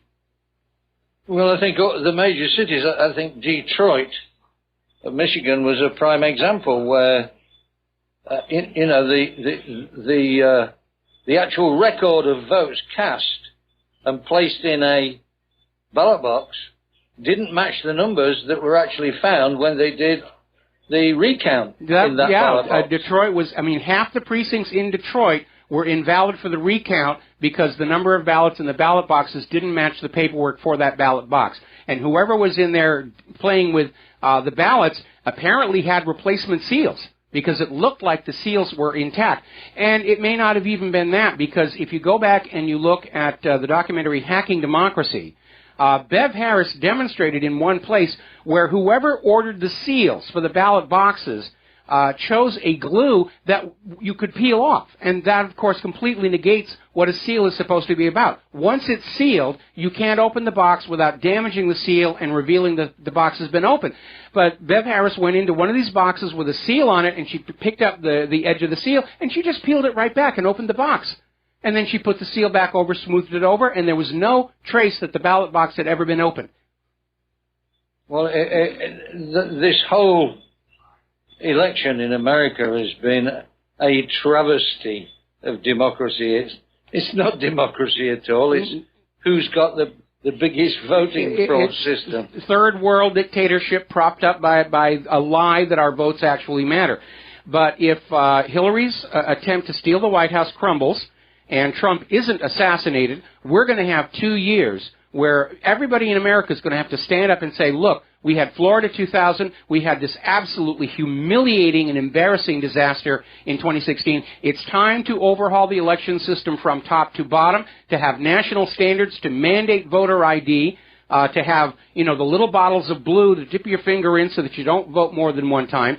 And I've already laid out a very simple system for counting the election that bypasses tabulation centers and electronic voting machines, and guarantees that you can track the results of your precinct all the way up to the national election and verify for yourself that the votes are tallied accurately. And if we could get this system in there, hang on a second before you get there. The system I have outlined, and I've been posting it on my website and all over social media, the system I've outlined basically turns every single voting American into an elections inspector to validate the counts and the math work is correct. And there may be ways to still cheat, but our current system is designed to facilitate and conceal cheating, and we need a system that makes it as hard as possible for the cheating to occur. Yeah, my final point would be Mr. Trump and his cabinet with these three anti-Iran generals. I'm very worried about that, Michael, because I don't think Mr. Trump is being honest with us about his Iran policy. Well, he's had a lot of harsh words for Iran, and I'm hoping some of his other advisors are going to point out the very simple fact that Iran has not launched a war of aggression against another country in over 200 years, and certainly not since the Iranian Revolution of 1979. The real reason the U.S. wants to go into Iran, it's to punish them for breaking free from U.S. puppet rule under the Shah, to make sure their oil is forever linked to the U.S. dollar, to impose a private central bank on them because they're one of the few nations on earth that have a public bank and public currency managed as a public utility. And finally, of course, Israel's interest to break it into pieces and balkanize it into smaller nations that are easier for Israel to push around and bully. Well, I think the way the Chinese and Russians are cozying up, if you like, with Iran, that's a trio of nations which are pretty well advanced in their military tech, and Iran's got its own quite large and sophisticated military technology in place already, and they're speeding up the production of their ballistic missile systems. Well, and again, when you stack that up against America's weapons, and by the way, I'm still waiting to see the result. Congress demanded a fly-off, a dogfight between the F-35 and the A-10 ground attack aircraft. I'm waiting to see the results of that. America's military-industrial complex is producing very expensive junk. And you know what decides the outcome of a war? The first country that runs out of money loses. That's really what it's all about. And when you have cost-effective weapons, you're going to stay in the fight a lot longer. When you have hideously expensive weapons that are really not very good, you're the nation that's going to run out of money first, and you are going to lose. Well, on top of that, Michael, of course, how long does it take to manufacture, say, an F-22 or F-35? And I would suggest that you just couldn't keep up with the losses. That's true, that because they are so complex, they take a long time to assemble. You need to go back and remember the model of the Liberty ships during World War II. These were cargo ships that were literally built to use once or twice and get sunk. And they could build them fast. They could build these ships faster than the Germans could sink them. And that's how they were able to keep up the supply of material going to Europe during World War II. We don't have that thinking. Everybody wants the weapons to be as expensive as possible because they're bid under a cost-plus contract. The more expensive the end product is, the more profit is made by the defense contractors, and it's gotten us into this mess here. And again, when you're dealing with children who are coming of military age, who have been brainwashed into being these fragile, delicate, easily shocked and traumatized individuals, they're not going to do very well in combat at all. Well, I'm thinking of, an F-35, $100 and somebody million dollars each, and a $50,000 missile takes it out. It just doesn't make sense. No, it really doesn't. And, Russia's always gone the other way. The MiGs may not have been as capable, but they were inexpensive, and they could produce them by the thousands as compared to hundreds of the equivalent American jets. All right, we got to take a break for commercials. Thank you for the phone call, John. We'll be right back. And aloha, America. Welcome back to our show here, and talking about immigration and everything else that's going on out there. Over in Austria, apparently Austrians were gathering at a Christmas celebration, and apparently migrants from Afghan were offended by the celebration, and apparently took their belts out of their pants, used them as whips to attack the Austrians. This, I think, is part of that cultural enrichment we were all told that the migrant refugees were going to bring to our lives, to be flogged. Now, over in Germany, Katie Hopkins is out there castigating Angela Merkel, saying that you can ban the burqa, but what are you going to do about banning the migrant boats encouraged to come? The people of Germany have just absolutely had it up to here with all the problems caused by these refugees. And the banning of the burqa and the forbidding of the media to mention when crimes are being committed by the refugees is not going over very well for the German people. And this is all part of that globalist New World Order nonsense of dropping the borders and blending everybody together, and with the firm liberal belief that we're all just going to clasp hands and stand around the campfire and sing Kumbaya and give each other big, wet, sloppy kisses, and it doesn't work that way. Human nature remains human nature. It is a liberal myth that human nature can be changed by changing the environment around it. And it all goes back to that Margaret Mead book, Coming of Age in Samoa, which is the Bible of the liberal philosophical establishment. And it's a fraud. It's a hoax. It's been discredited time and time and time again. Now, over in France, Marine Le Pen is out there saying that if she wins the presidential election, there'll be no schooling for illegal migrants. And Trump should do exactly the same thing here. Trump does not actually need a wall along Mexico's border. All he needs to do is cut off the free stuff. All he needs to do is remind everybody that it is a felony to harbor an illegal immigrant in this country. You can go to jail for 10 years. Let's start enforcing that law. And let's start with all those mayors of all those sanctuary cities who are out there saying, I'm not going to go along with Donald Trump. I'm a believer in the New World Order, and we're going to flood the United States with all these other people, no matter what damage it causes, because I believe in the cult of Hillary and George Soros, and we're making the planet better, and anything we do is therefore justified. It really is. It's turned into a cult. I mean, beyond just Hillary and the Democrats, liberalism has become a cult. They operate just like one. You should tune in to that Lee Remini series about Scientology and just hear what the Scientologists did to those who did not agree with them, and you will recognize the exact same pattern of behavior by the liberals against those who are not caught up in their little religious fantasies. We'll be right back after station identification.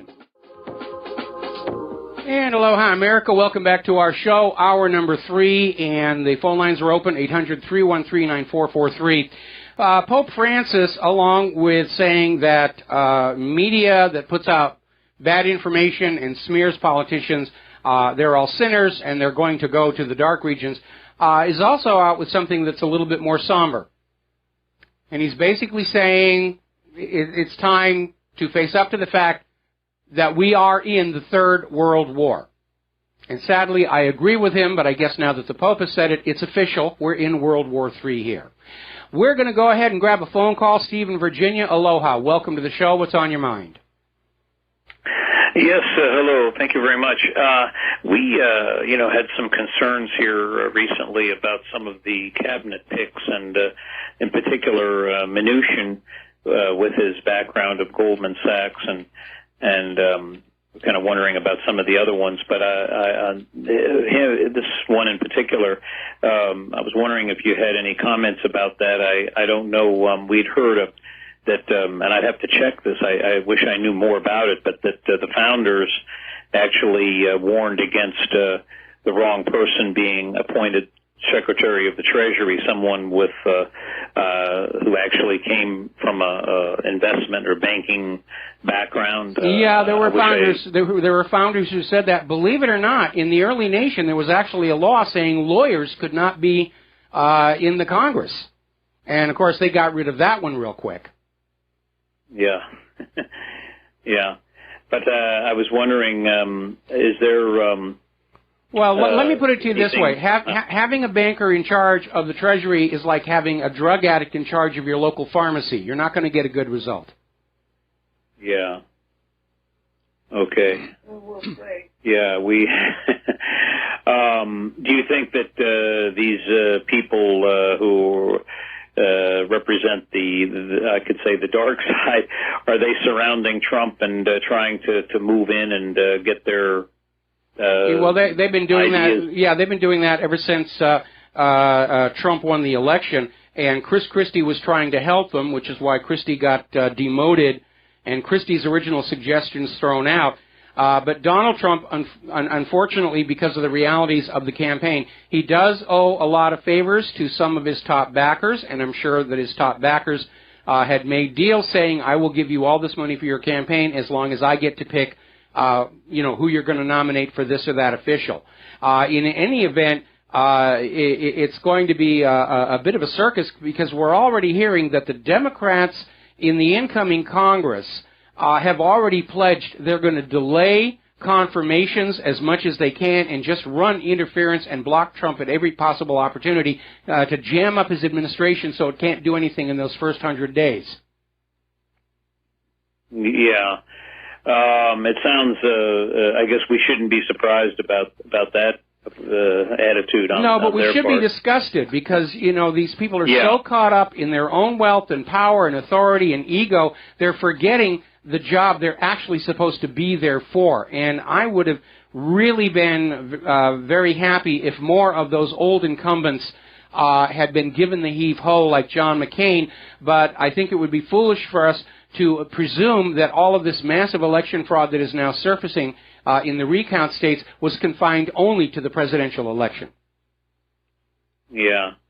What are your thoughts about the, they say, was it said that it's the wealthiest cabinet in the picked, and then some of these retired generals, does that bode well, do you think, for future ideas as far as going to war? You're looking at,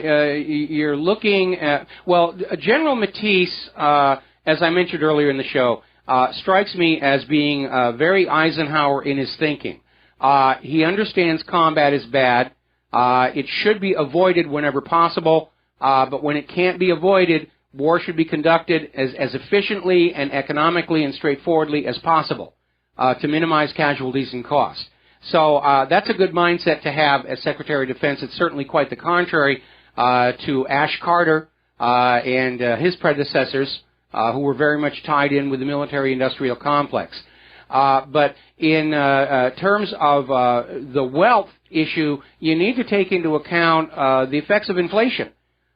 Because as the money declines in value, people who are making money will make more of it numerically. Doesn't mean they have more buying power, but the numbers look bigger on paper. And you could probably say this incoming Congress is the richest Congress in U.S. history, and it may or may not be all that significant. Unfortunately, our Congress is overpopulated with millionaires, and we don't really have enough ordinary people in the Congress. Especially in the House of Representatives, that's supposed to be a cross-section of the American people, not just a training ground for rich lawyers getting ready to mount their first campaign for the Senate. Yeah.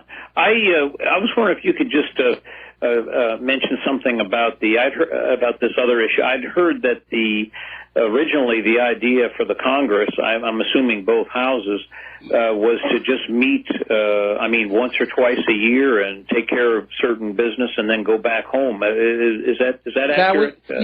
That's very, very accurate. When the Founding Fathers set up the United States of America, and before I finish this answer, let's take a second to do a shout-out to our on-air affiliates who are rejoining our network. When the United States began, the states had all the power and authority over their own territory, and the central federal government was limited to arbitrating between the states. Congress, because their role was very limited, only met a couple of times a year because everybody who was in the government had day jobs. There was no permanent full-time ruling body whatsoever, except perhaps for the president himself. But everybody else, they had day jobs. They had businesses to take care of. Serving in the Congress was an honor that was part-time. And over the time, unfortunately, it's become this permanent ruling body over all of us. But you're absolutely right. Originally, Congress was just supposed to meet a couple of times a year because their power and authority was limited to resolving disputes between the states who had the real authority. Now, the makeup of Congress, the House and the Senate, is derived from the British Parliament, the House of Commons, and the House of Nobles. And it's meant to strike a balance between the wealthy, the landowners, and the ordinary people. And the same thing is true here in the United States. The senators represent the wealth and power, or originally represented the wealth and power of the states. Originally, the senators were appointed by the states to represent the states' interests in Congress. And unfortunately, I think it was the 16th Amendment that turned the senators into an elected office elected by the people, and this was part of the hamstringing and weakening of the state governments to bring them subordinate to the federal government. But originally, the senators were appointed by the state governments to represent the state's interest, and that's why there's only two per state. Primary senator, senior senator, and a backup just in case. The House of Representatives, of course, is apportioned on population, to represent the ordinary common people so that a balance was struck between these various competing needs and issues. I was wondering, do you think that if somehow that could ever be gone back to something like that, would that help the states to exert more authority, say, over these cities that are rebelling, the sanctuary cities? I'm thinking of in particular. Absolutely, things like that. Absolutely. On the original model of the United States of America, Arizona would not have been questioned about saying, we're going to enforce our border, our southern border with Mexico. It's up to us. It's our state. I think if we were to go back to the original model of the senators being appointed by the state governments, the fact of the matter is Washington, D.C. needs to be dragged back to its original constitution limits. The people who are there now obviously don't want that to happen. Power is addicting as much as money is. But we've definitely gone way too far in the direction of a strong central government. And again, I see a lot of parallels between what the U.S. is going through right now and what the Soviet Union was going through immediately preceding its collapse, including this nonsensical war between the corporate media and the independent media. Wow. Okay, well, I appreciate your comments, and I had a couple, as I say, questions. I was trying to mention those to see if those were accurate things that I'd heard. Well, I think the founding fathers, if they got in a time machine and came and saw what the U.S. has grown into, they would be appalled, especially Thomas Jefferson. Yeah, I believe it. Okay. Well, thank you very much. Perhaps there's some hope that we could, if enough people got together, we could get it back somehow, at least somewhat to the way it's maybe supposed to be. That's what we're trying to do here. But the first thing we have to do is get an honest election system to regain the people's control over this government. Because without an honest election system, we're going to be ruled by whoever's got the most money to hire the most cheats. And Trump's ability to generate a landslide that overcame the election fraud is a once-in-a-lifetime event. We're never going to see that happen again in our lifetime. Thanks an awful lot, Steve. We're going to let you go. Switch over to Bob in Las Vegas. Aloha, Bob. Welcome to the show. What's on your mind? Yeah, hi, Mike.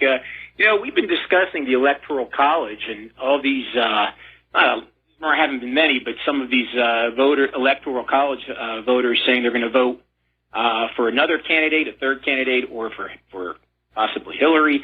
It's sort of making, like, with all this Electoral College business, it's sort of making the popular vote option look better. Because if we can't depend on these Electoral College voters to vote how the people voted, then maybe we should just go to a popular vote, if that's the case. Well, I'm sick and tired of hearing these Electoral College people saying, "Oh, they're going to vote, their conscience."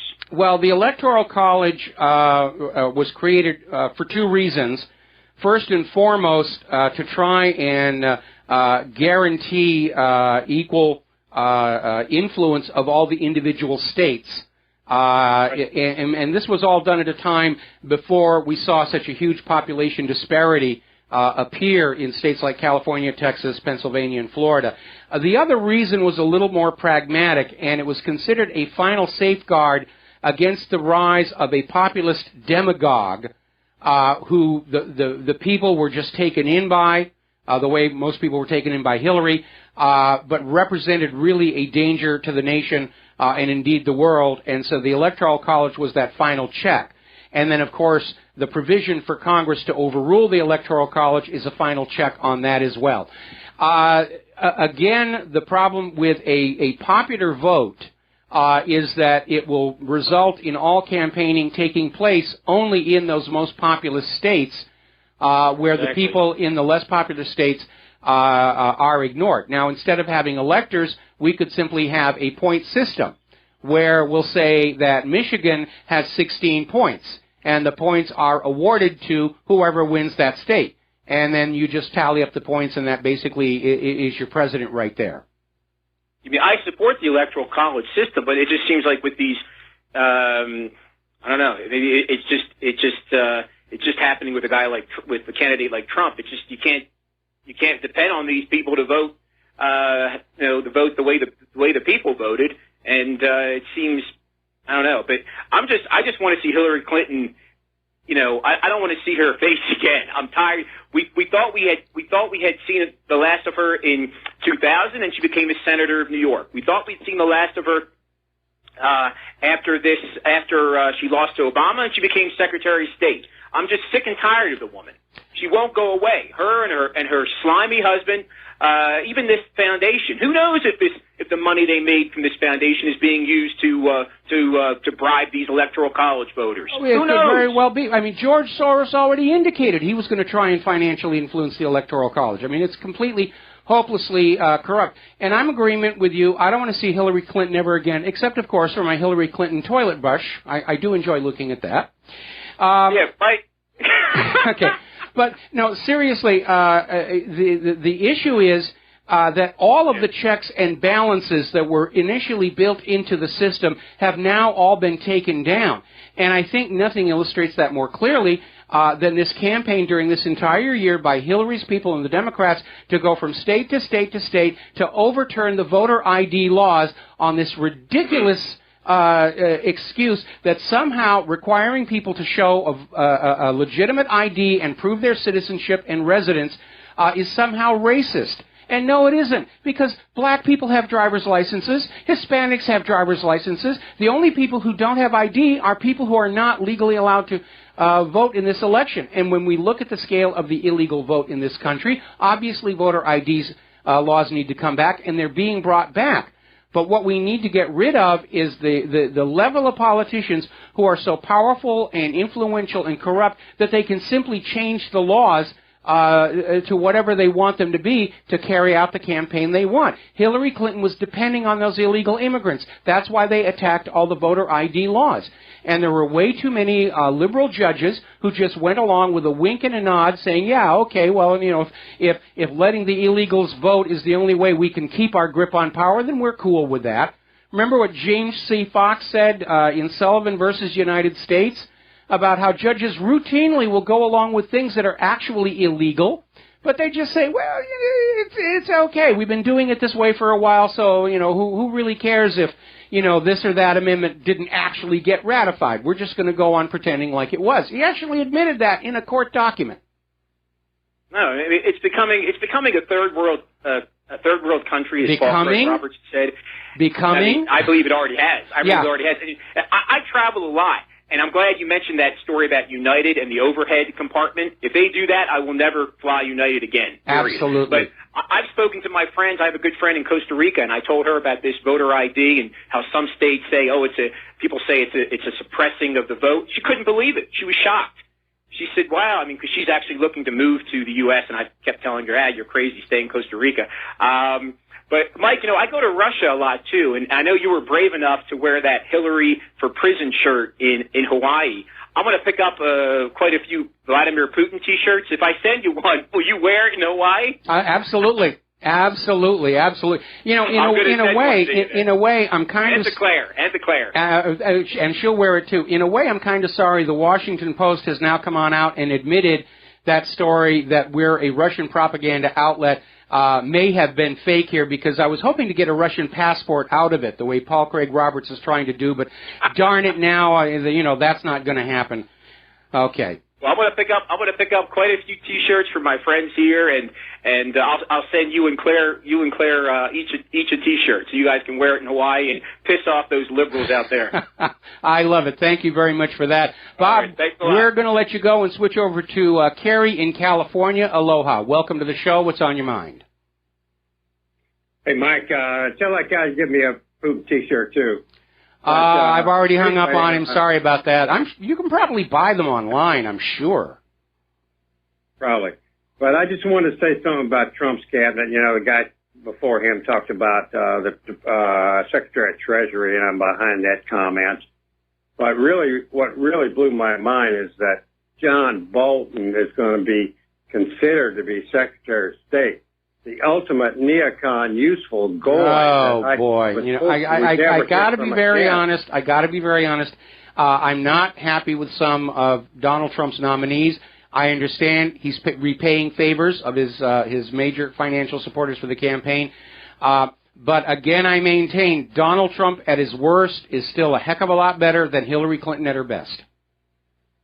Well, maybe, you know, he didn't want to appoint John Bolton in the beginning. He just threw him in there just for a little, you know, chaff to satisfy some people, and he's not going to pick them. Well, I think that was also behind the Mitt Romney thing, where he went to dinner with Mitt Romney, and everybody's saying, oh, Romney beat this and that, and Trump's obviously moving away from him and from Rudy Giuliani, and it could very well be that, Trump is denying this, of course, but it may be that Trump was just kind of teasing Romney with the possibility and then dumped him, for Romney's refusing to support him during the campaign. So who knows what's going on? I'm still disappointed I wasn't appointed head of NASA, because I had a plan, that was absolutely going to bring back our high-tech civilian incubator, along with making the ground crews dress up like apes for all the returning astronauts. So, Gary, we're going to let you go. The music. Yeah, we got to let you go. Bye. Commercials. We'll be right back. And aloha, America. Welcome back to the show here. We're going to take another phone call from Dorothy in Pennsylvania. Aloha, Dorothy. Welcome to the show. What's on your mind? Aloha. I have a quick question. Thank you for taking my call, and I can take the answer off the phone, off the air, on the air. What is the main idea behind Scientology?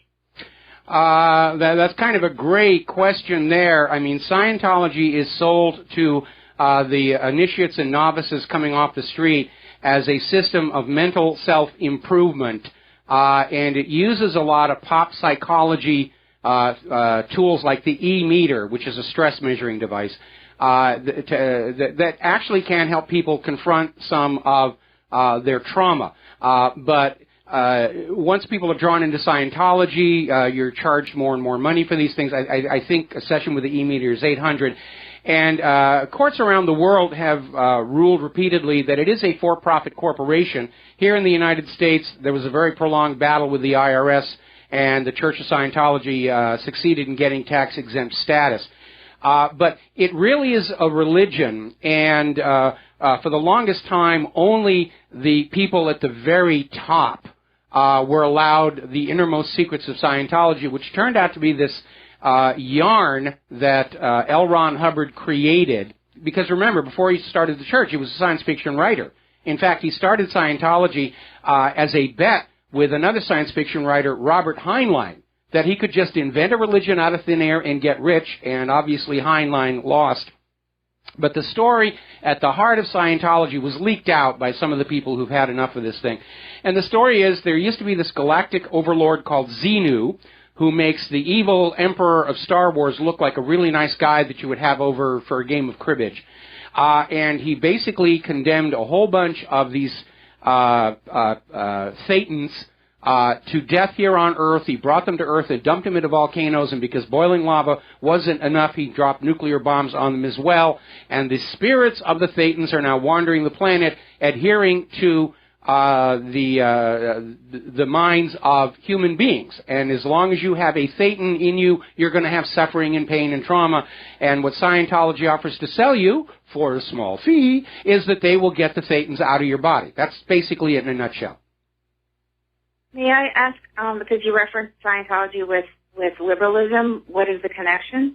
Well, the connection wasn't the belief system, but the methodology and the behavior of a cult organization system. I mean, obviously, if you look at Jim Jones and what happened down at Jonestown, he wasn't talking about Xenu, but the mass manipulation and the psychology of the followers is basically the same. The belief that you are automatically superior to everybody around you because you are part of the cult. The belief that anything that you do is making the earth a better place, and therefore anything you might do is fully justified, even if it includes harassing people, threatening people, beating them up, breaking into the FBI and stealing documents critical of Scientology, that kind of a thing. So the parallel between basically it's how cults have always operated throughout history in terms of the mindset imposed on the cult's adherents, whether it was the Nazis' belief in the master race, Scientologists' belief that they are automatically superior to non-Scientologists, liberals' belief that they are superior, at least intellectually, to everybody else around them. It's a common mechanism, regardless of what that core belief mythology may be, and that's going to change from cult to cult to cult. The operation remains the same. Thank you so much. All right, thank you very much. We're going to let you go here. Now, speaking of Vladimir Putin, soon to appear on a T-shirt near you, he's basically out there saying that following the defeat of Italy's Prime Minister Renzi and this referendum to consolidate power and take more money away from the Italian people and give it to the banks, is basically saying this is the signal the New World Order has lost its grip on Europe. And that certainly does seem to be what's going on between the Brexit, the Italy referendum, Marine Le Pen talking about a Frexit, a Drexit. All of these countries are getting ready to bail. We just need to get the New World Order out of our government, and peace and harmony will come to the galaxy. We're going to take a break for commercials. We'll be right back. And aloha, America. Welcome back to the show. And before the commercial break, we were talking about how Vladimir Putin is saying that Renzi's defeat in Italy signals that the New World Order is losing its grip on Europe. That's a good thing. We need to get the New World Order out of our government because they're operating on a failed premise. This idea that they can blur the whole world together and everybody's going to be perfectly okay with that. And we can see all over Europe and here in the U.S., that doesn't work that way. Bill Gates has another point of view, of course. He says humanity badly needs a one-world government that will force you all to use Windows 10 and Windows 11, and it's going to tackle climate change. Talk about liberals living in a fantasy world. They really, really are. I believe, therefore it must be true.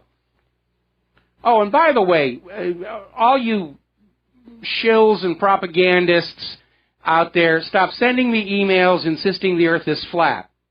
It's not going to get published on my website or talked about on the show. This latest attempt to try and tarnish the independent media, it's obvious, it's pathetic, is really what it is. Enough of this stuff. Now, Donald Trump's head for the Department of Homeland Security is very much on board with securing our borders. He thinks there should be, absolute draconian immigration requirements and proof that you're supposed to be here. If you're not supposed to be here, you should not be able to avail yourself of social services. And he's saying there's tons of drugs and sex slaves basically just pouring across that border because it's been left deliberately wide open and it's time to shut it down. I still think crocodiles in the Rio Grande are going to be a lot cheaper, but not up to me anymore.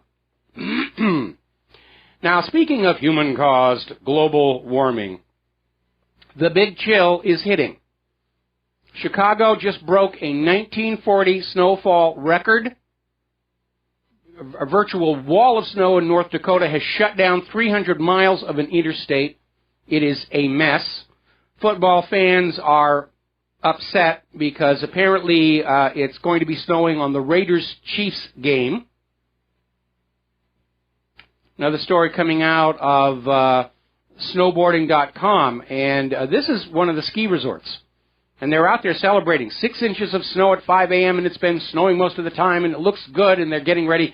Yeah, they're packing the snow down with a snowcat and getting everything ready to open. Not too long ago, in fact, I think it was in 2011, the Real News, in this case the New York Times, actually ran a story about how ski resorts were all going to be driven out of business because of human-caused global warming. This was in the New York Times, the Real News, by their own admission. The Northwest is bracing for the polar plunge, they're calling it. They're looking for any kind of a name they can use to make it look like we should ignore this in the wider claim of global warming. Humans are warming the planet. All the snow and ice, it's the polar vortex, it's the polar plunge. You know, it's an anomaly. Pay no attention to all that snow and ice here. Just believe, as St. Al of the Gore will tell you to believe. Latest word is man-bear pig has been found frozen to death. But they are looking literally at temperatures 10s, 20s degree below what is normal for this time of year. It's actually unusually cool here in Hawaii. It's getting down to the mid-60s at night. And as you know, we've got record amounts of snow on the tops of the volcanoes on the Big Island. But this has not stopped the CBC, the Canadian Broadcorpian Castration, from declaring that all this snow and ice it's ultimately caused by human-caused global warming. Let me actually read you a couple of lines from the story. With cold, blustering snowstorms battering the west coast and the prairies, you might be tempted to say, what global warming? But climate change may in fact be to blame for this oh-so-Canadian winter. So they're out there still pushing this idea that human-caused global warming causes cold, hard winters. That's really it. I mean, that's how desperate they are. Remember all the other things they've said in the past? Oh, the world is warming, but the heat is hiding at the bottom of the ocean. Really? Ever hear of convection? Now, one more time for those who understand science and understand the corporate media is full of it. The primary dominant control on climate here on Earth is the sun, that giant pulsating ball of fusing hydrogen up there in the sky. The sun is not constant. The amount of energy it produces varies over time. We all grew up in science class learning about the 11-year sunspot cycle and the 22-year sun magnetic cycle.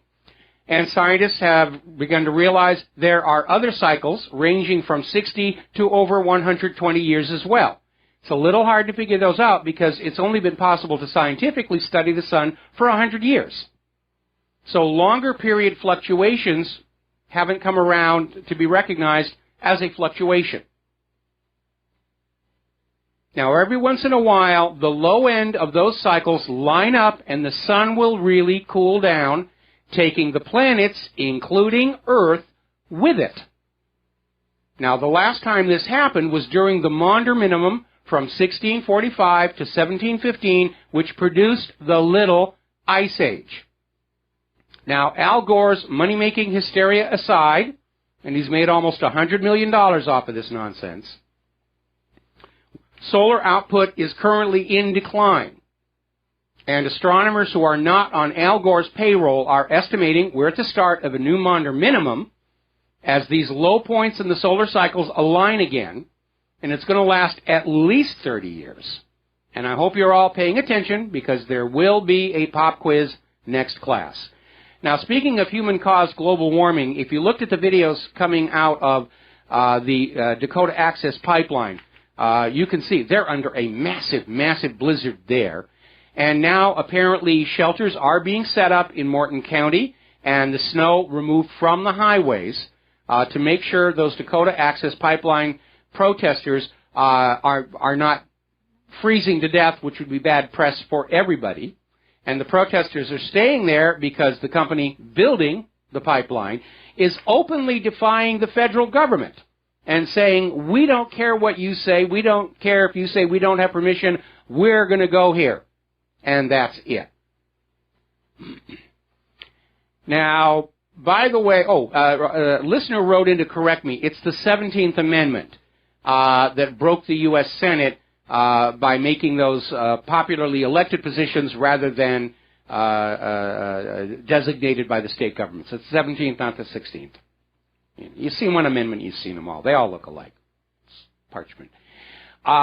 Little clarification on the Pope's comments about the media spreading false stories and smearing people. Apparently this comment was made in the larger context of the Pope still trying to deal with the Church's clerical child sexual abuse scandal. So apparently his specific complaint was that the media shouldn't be spreading stories about sex scandals. Even if they're true, it's a sin and you're going to go burn in the dark places. That's the context on that one. The Washington Post story where they're saying that all of us independent media are all Russian stooges has now gone global. I'm looking at a copy that's over in the Daily Mail. It's a huge black eye for the Washington Post, which they deserve. They did it to themselves. They went to a website whose ownership is deliberately concealed, took a list that was assembled apparently just on the basis of whoever linked to a Russia Today story, and ran it as a story with no verification behind it at all. Violated every basic fundamental principle of good journalism. But then, of course, that's what the corporate media is designed to do. Speaking of which, we have a caller on the line. Ed in Michigan, aloha. Welcome to the show. What's on your mind? Oh, hi, Mike. I like to call them the disconnected media. They're just completely disconnected with what Americans need and want. Well, they were never really connected once the big media corporations started being put together. Their connection is with their corporate owners and their government infiltrators. There was a former president of CBS News who came on out and said, our job is to give people what we think they should have, not what they want. And that was a declaration right there. They're here to tell you what to believe, what to think, what to care about, what not to care about. A good example of that, of course, is Israel and Palestine. Oh, always we feel so bad for what's going on in Israel. Palestinians, not worth caring about. Same thing with the Dakota Access Pipeline. When that original pipeline route went near a mostly white town, it was a big crisis, and now that it's going through Indian lands, come on, guys, let the pipeline have its right of way. I mean, that's what media does, is tell you what you should be worried about and not what you should not care about at all. But most of the people that have the time to watch a lot of those shows, like The View and Fox and Friends and a lot of the morning news, is they're not working. I mean, a lot of if you've got the time to spend watching that kind of mind-bending thing that they've got going on, and then they're just completely disconnected with the whole situation. No. They're not disconnected. They're exploiting it. They're pandering, to their audience. Their audience doesn't want to think it's their own fault where they are. Nobody's going to say it's Wall Street and the federal government the reason that we're all struggling in poverty. So they're going to say it's the patriarchy. You get that from The View. Back in the 1990s, during the heyday of Oprah Winfrey and these other hosts that were always out there at the forefront of the feminist thing, their show was being watched by women at home who were ironing, and feeling very frustrated with life, and they pandered to that because that's what builds viewership numbers and advertising revenues. They're not interested in what's good for you. They're interested in whatever maximizes the profits to their TV show. The View, panders to frustrated women in this age and gives them a target to blame. Oh, it's the evil male patriarch. It's Donald Trump. It's all this and it's all that. Anybody who doesn't toe that line gets kicked off the show. Right. It's amazing. It just is. Well, that's all I have for tonight. All right. Well, thank you very much. We're going to let you go here. And, that's kind of an interesting story. Now then, over in Great Britain, they have started having the same problem happen that we're seeing in the U.S., where a company will come on in and they will acquire the exclusive marketing rights to a medication and then crank the price up by an insane, obscene amount to gouge those patients who need the medication or their insurance companies and providers. And over in Great Britain, Pfizer and Flynn Pharmaceutical have been fined by the government for hiking up the price of epinephrine by 2,600%. And what it was is they took the drug and they gave it a new name and a new ad campaign, and they put it out on the market with this huge price increase. And a lot of people buying it thought they were getting a new, improved drug that justified the price increase, and they didn't. It's all about the money. And you need to recognize the mindset of the ruling elite. We, ordinary people, just exist to generate profit for them however possible. Going back to yesterday, we were talking about carrageenan in dairy products. Has zero nutritional value. It's added as a thickener to make it look like whatever you're buying from the dairy company it hasn't been watered down. And it's a serious bowel irritant. It's even been linked to cancer. And the FDA lets them go on selling it.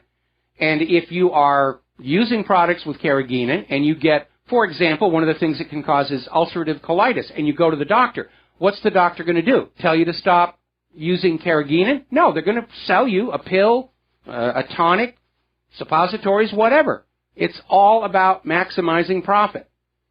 And the utter disdain and lack of respect by these corporate executives and money junkies toward ordinary people is staggering. The entire medical industrial complex business model requires us to be constantly chronically ill. And by the way, U.S. life expectancy is now in decline. It had climbed a little bit since 1993. It was in decline back in 1993, before 1993. It was climbing. Now it's in decline again. Because health problems in this country are getting worse. Why? Because of toxic food additives and a medical industrial complex that sees treatment as far more profitable than prevention or cures. Nobody wants a cure for anything. If you come in, if I'm a doctor, and I'm not a doctor, but I played one once in a movie, if you come on into my office and I cure you of whatever you've got, you are gone, and I never see you again. The revenue stream stops. If you come into my office and I treat your symptoms and make you feel better, but you still have whatever's wrong with you, you'll be back the next month, and the month after that, and the month after that, and the month after that. The revenue stream is guaranteed. That's the business model. Remember that one doctor got sent to prison for 40 years because he was telling perfectly healthy people they had cancer. So he could sell them radiation and chemotherapy treatments, and he was billing Medicare for a lot of this. That's why they finally caught up with him. It's all about the money. And I want to reiterate something because I get all this email from people saying, oh, you just hate rich people because you're jealous and you're not one of them. I have no objection to people who want to be rich. It's how they do it. People like George Lucas, Steve Jobs, James Cameron, they got very, very wealthy by producing something, movies, entertainments, computers that we wanted. And we trade them our money for what they have created, and they became rich, and that is how it's supposed to work. That's capitalism. And we rightly respect and honor people like that, and we should hold them up as an example to our children. My problem is with all these crooks who have bribed the governmental system and corrupted the banking industry so that wealth just automatically flows from our pockets to theirs, for which they return nothing of any substantive value to society. That's what I have a problem with. Got to take a break here. We'll be right back. Aloha, America. Welcome back to our show here. And just taking a quick look at the recount circus. Wisconsin is 70% done. No significant change to the results. It's still Donald Trump. Michigan, of course, their recount stopped by a federal judge. That may happen to Pennsylvania tomorrow.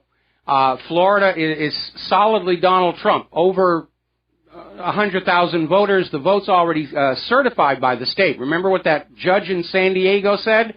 Yes, there was fraud, but once the state certifies it, there is no remedy. And they can cite that as a precedent. Interesting little wrinkle that maybe Jill Stein and Hillary Clinton didn't realize. Apparently under state law in Pennsylvania, and possibly also Florida, I'm not sure about that, but in Pennsylvania can still send their electors to the Electoral College even if the recount is not finished. So this thing is definitely falling apart. They may not be over yet because apparently the Secretary of State of Georgia, Brian Kemp, is very upset. There was apparently an attempt to hack into the Georgia voter registration database, and they caught the hacker's IP, and it tracks back to the Department of Homeland Security.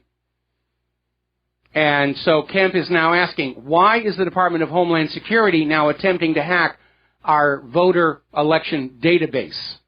Are they planning on demanding a recount there and fiddling with things? Now remember, before the election, the Department of Homeland Security offered help to the states to secure their election systems prior to the election, but the Wall Street Journal pointed out Georgia was one of the states that was specifically denied assistance. So we're looking at massive election fraud from within the government itself, the Department of Homeland Security. Talk about being at war with the establishment. Okay, real quick before we run out of time on the show. Remember that Samsung Galaxy Note 7, the ones that started exploding, and then Samsung put out a software patch that prevented the phone from recharging fully, which was a patch, and ultimately Samsung recalled the Galaxy Note 7 phone. And a lot of people have sent the phones in for replacement or refund. If you have not, you must do so now, because Samsung, starting next week, is going to be sending out electronic messages to all the Galaxy Note 7 phones in the U.S. that will permanently brick them, turn them off, disable them. They won't do anything at all. That will be it. So they want everybody to get those very dangerous exploding phones back into Samsung as quickly as they can. Now, one of the corporate media attacks against the independent media is going to an independent media website. You're risking malware because the criminals hang out on our websites, and yes, they do, and we try and be vigilant and stop them. But it's not really a problem confined to the independent media because apparently there was a 2-year-long, highly sophisticated malvertising campaign that hit some of the most popular corporate news sites in Great Britain, Australia, and Canada, including Channel 9, Sky News, and the Microsoft Network. Oddly enough, the United States was ignored by the malware. Maybe it was the NSA. All right, there's the music. Time for me to get out of here. We'll be back tomorrow, Friday, with the lovely Lady Claire. So have a good evening. Stay warm, stay safe, stay skeptical, stay informed. Aloha, America.